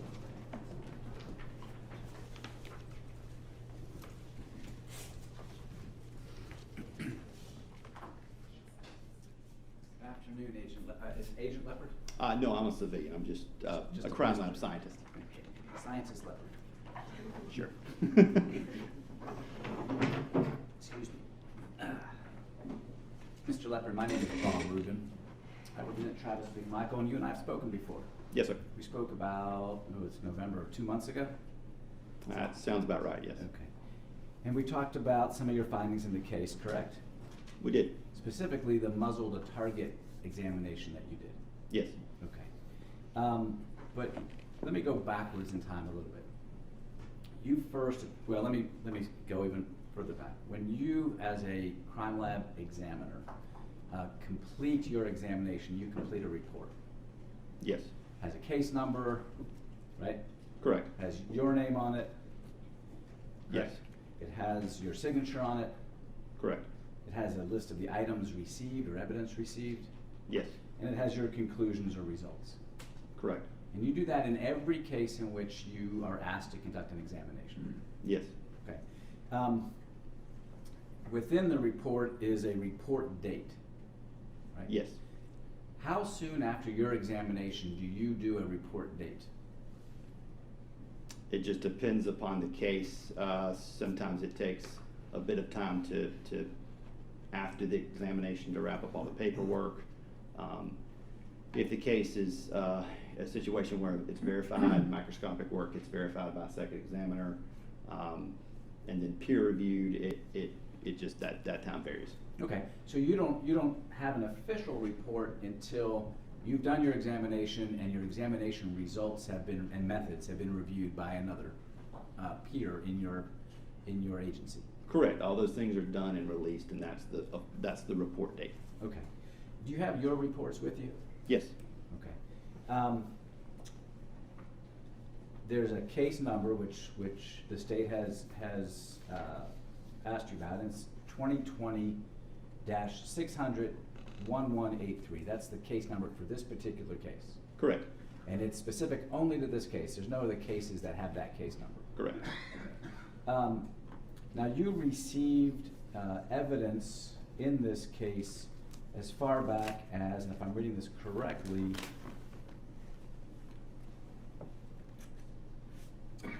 February 25th, 2020. And that would be the report where there's a whole lot of items received. That is the farthest back date, I believe, yes. Okay. Now, those items are not given directly to you, they're put in a lockbox. Correct. They're entered in, like I spoke before, they're put in a lockbox, and then they're kept under secure access until at which time they're returned. Okay. And even though they're delivered to you on February 25th, you may not get to your examination for some weeks or months later, depending on your caseload. That's reasonable, yes. Okay. In this case, the items were delivered, and we're talking about items such as the 12-gauge cartridge cases, the wadding, pellets that you testified about, the 357 Magnum revolver. You got those on the 25th, but your report, your final report is dated June 10th, 2020. Correct. So it took, I don't know, 5 months or so, 4.5 months for you to get to the items, examine them, do all the analysis, and then have it peer reviewed and then a final report. Give or take that Okay. timeline, yes. Okay. You have a second report in which you've testified out about this as well, in which you. I'm gonna. Oh, I'm sorry. Didn't mean to do that. You have a second report in which you received items in May of 2020, May 11th, and the items you received were the Remington 12-gauge shotgun, right? Yes. And 12-gauge cartridge case and cartridges. Correct. And you turned that around and wrote a report even earlier than your other report. Your report is dated 5/21/2020. Correct. Okay. And you've testified to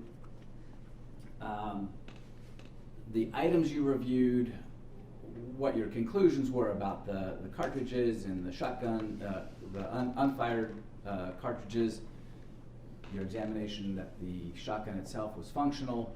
All of those things you did in those two reports covered those things. Yes, I did. Okay. It wasn't until a year later that you were asked to examine the T-shirt, right? That was in 2021, yes. 2021. Who asked you to examine the T-shirt? That was at the request of the Cobb County DA's office.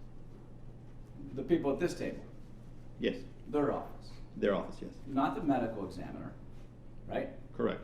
Not GBI agent in charge Richard Dial. Not at that timeline, no. Okay. So at that time, you were asked to determine the muzzle to target distance because it had not been determined yet. Correct. Okay. Did you ever speak to a former GBI agent named Jay Jarvis? Spoke to him, yes, a few, I'm going to say 2-ish months ago, 3 months ago, somewhere in that timeline. Around the time that we spoke? Yes. Okay. And do you know who he was? Yes. And who do you know him to be? He's a outside independent expert in firearms. Okay. And did he call you? I object to relevancy as to an outside expert having anything to do with this. It goes to the timing of why he examined this clothing in June of 2021, as opposed to doing it back in May of 2020 or June of 2020 when the case first came in his office. And I believe he's already testified that we asked him Yeah. to do it. Yeah. So I'm not sure where we're going with relevancy here. I'll move on. Okay, yeah, that's Okay. sustained. Mr. Lepper, so we spoke in September of 2021. You had completed your analysis in June of 2021. Yes. And your results were that the hole in the t-shirt in the left armpit area, upper shoulder, and the hole in the t-shirt or holes in the t-shirt in the center midline of the chest were caused by shotgun blasts from a contact or near contact wound. Yes. And you've described for the jury that contact, of course, we know it means it's pressing against it, right? Correct. And near contact sounds like, from what you testified to, is an inch or two at the most.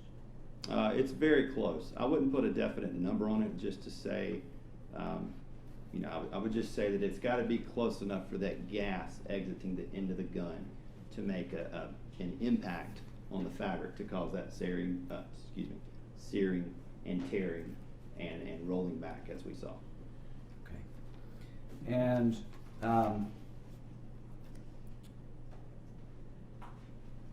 the gun itself, the barrel of the gun, you said was 18 inches. Approximately, a little more. 18 inches is the cutoff to be legal, so it was just slightly more than that. Slightly more than that, okay.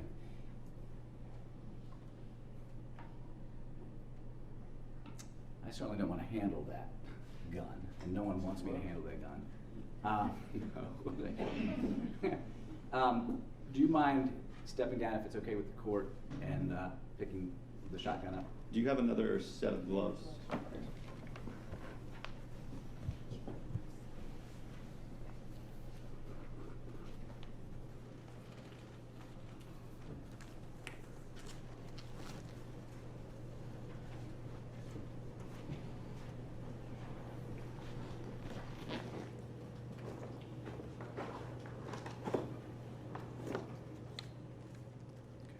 If you'll just point it just at the wood, Okay. right there.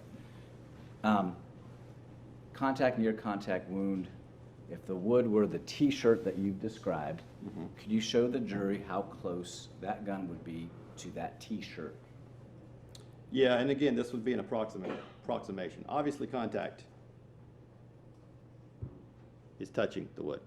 Near contact, it's going to be close. I don't have an exact number.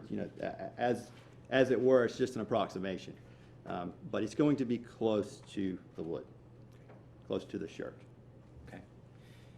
Thank you very much. You can put it down. Put that.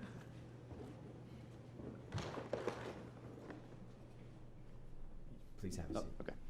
Were you ever asked to submit that shotgun to another department within the GBI crime lab, the fingerprint department? No, fingerprints would happen before I received the shotgun, and to my knowledge, I'm not going to say fingerprints weren't done, but they would have been done before me, so that would have been taken care of before I got the shotgun. And you were not made aware of any fingerprint results from an examination of that shotgun? There are none that I know of. There could have been, but I'm not aware of it. Okay. Based on your analysis of the shirt that you received from the medical examiner's office, the shotgun was clearly within arm's reach of whoever, Mr. Arbery in this case, was on the receiving end of a shotgun blast. Objection calls for speculation as to whether that shotgun was within arm's reach. I don't think it does, based on his testimony. Can you answer that question without speculating? I think it's reasonable to say that if the end of the shotgun can touch your shirt, if you are the victim, then it would be reasonable to think that you can also grab the shotgun. Is that answering your question? It sure does. Thank you, Yes. sir. That's all I have, Your Honor. Anything from Greg McMichael? No, Your Honor. From Mr. Bryant? Go, Your Honor. Any redirect? Just a few questions. So I'm gonna take a look at your report. I just wanna clear this up. On February 25th, 2020, what exactly did you receive? So on February 25th, that would be the items from, yes, that would be the items from the medical examiner, both the pellets and wadding that we spoke of, as well as the clothing. Okay. Those So- were all received, and by me, those were received into the lab on that date. Okay. So the medical examiner's offices, or how close are they to your offices? So we're in the same building. They're a separate section, but we're in the same building. So you guys are in the same building? Yes. Okay, so, but you're following procedure because you gotta mark everything, right? Yeah, as we treat them as a submitting agency, we treat them as a submitting agency just like we would treat any other agency. So they bring items over, they put them in lockbox or hand deliver them to another scientist or to another, evidence receiving technician, and they're treated the same way. All right, so when we're talking about that, what we're talking about is State's Exhibit 343 and 342, The autopsy stuff, yes. autopsy stuff. Okay, so, moving down that particular page, when did you receive from GBI Region 14 Kingsland the actual shotgun itself? 332. The shotgun was received May 11th of 2020. All right, and then when did you receive the handgun, the Smith & Wesson 357, which is States 339? When did you receive that? That was received May 22nd of 2020. And States Exhibits 336, 334, and 335. When Those did you were- receive these? Those are all of the cartridge cases, items from GBI Region 14. Mm-hmm. That would be the same date, May 22nd of 2020. So May 22nd is when you received all of this stuff. Yes. And so then your report was June 10th of 2020. Sorry, that report. Yes, that report was issued June 10th of 2020. All right.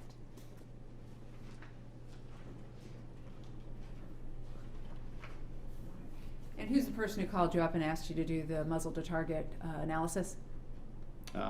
It was your office. Okay. Was it me?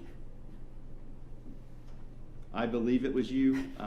It was someone from your, it was either yourself or someone previous to you. Okay. All right.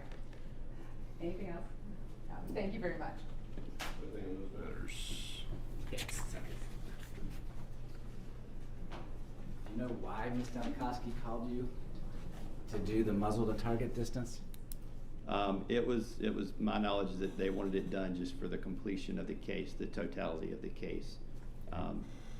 So that was what I think she and we decided was the best thing for the evidence.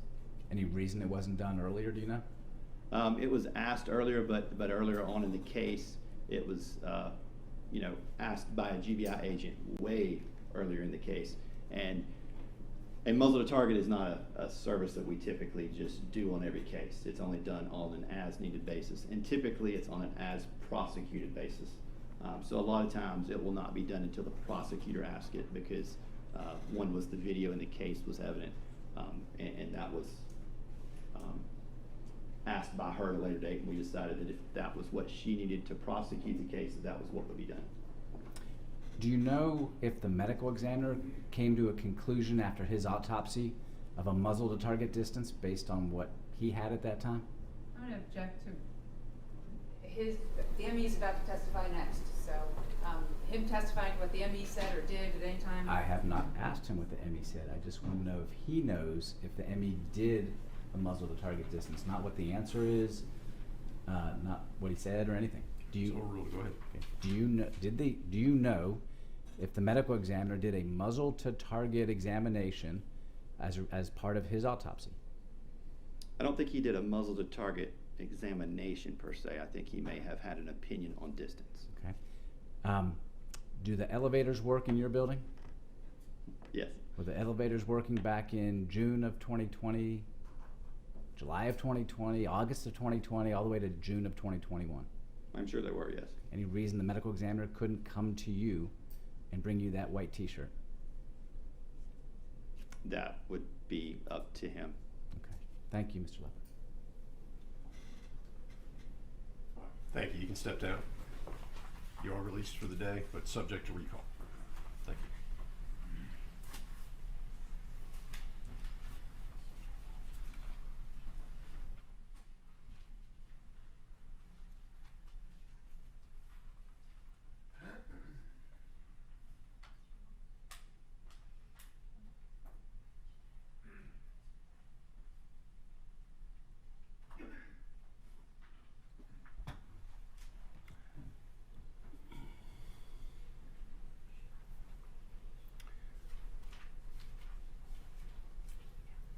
Let me see counsel briefly.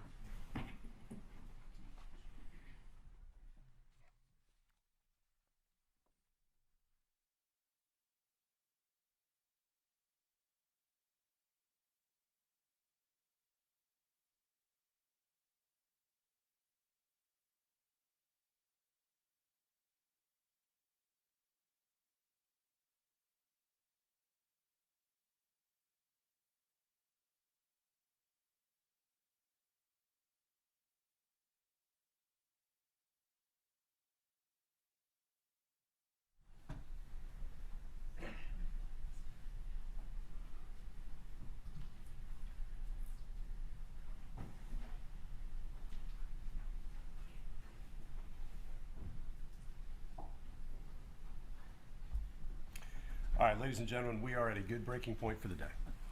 We're going to go ahead and adjourn until 9 o'clock tomorrow morning. Again, I'm going to give you the same instructions.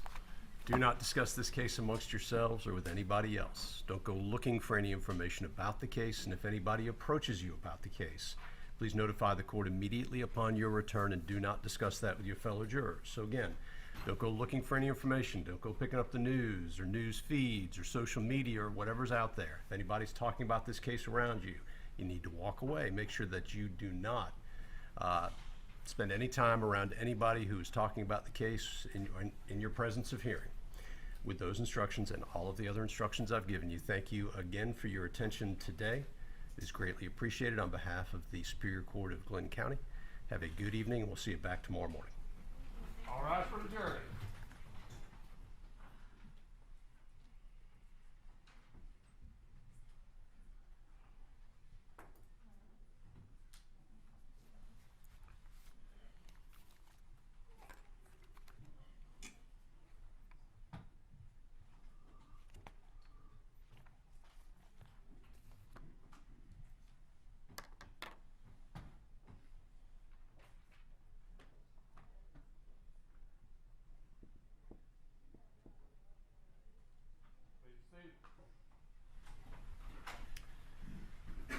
All right, anything from the state before we recess?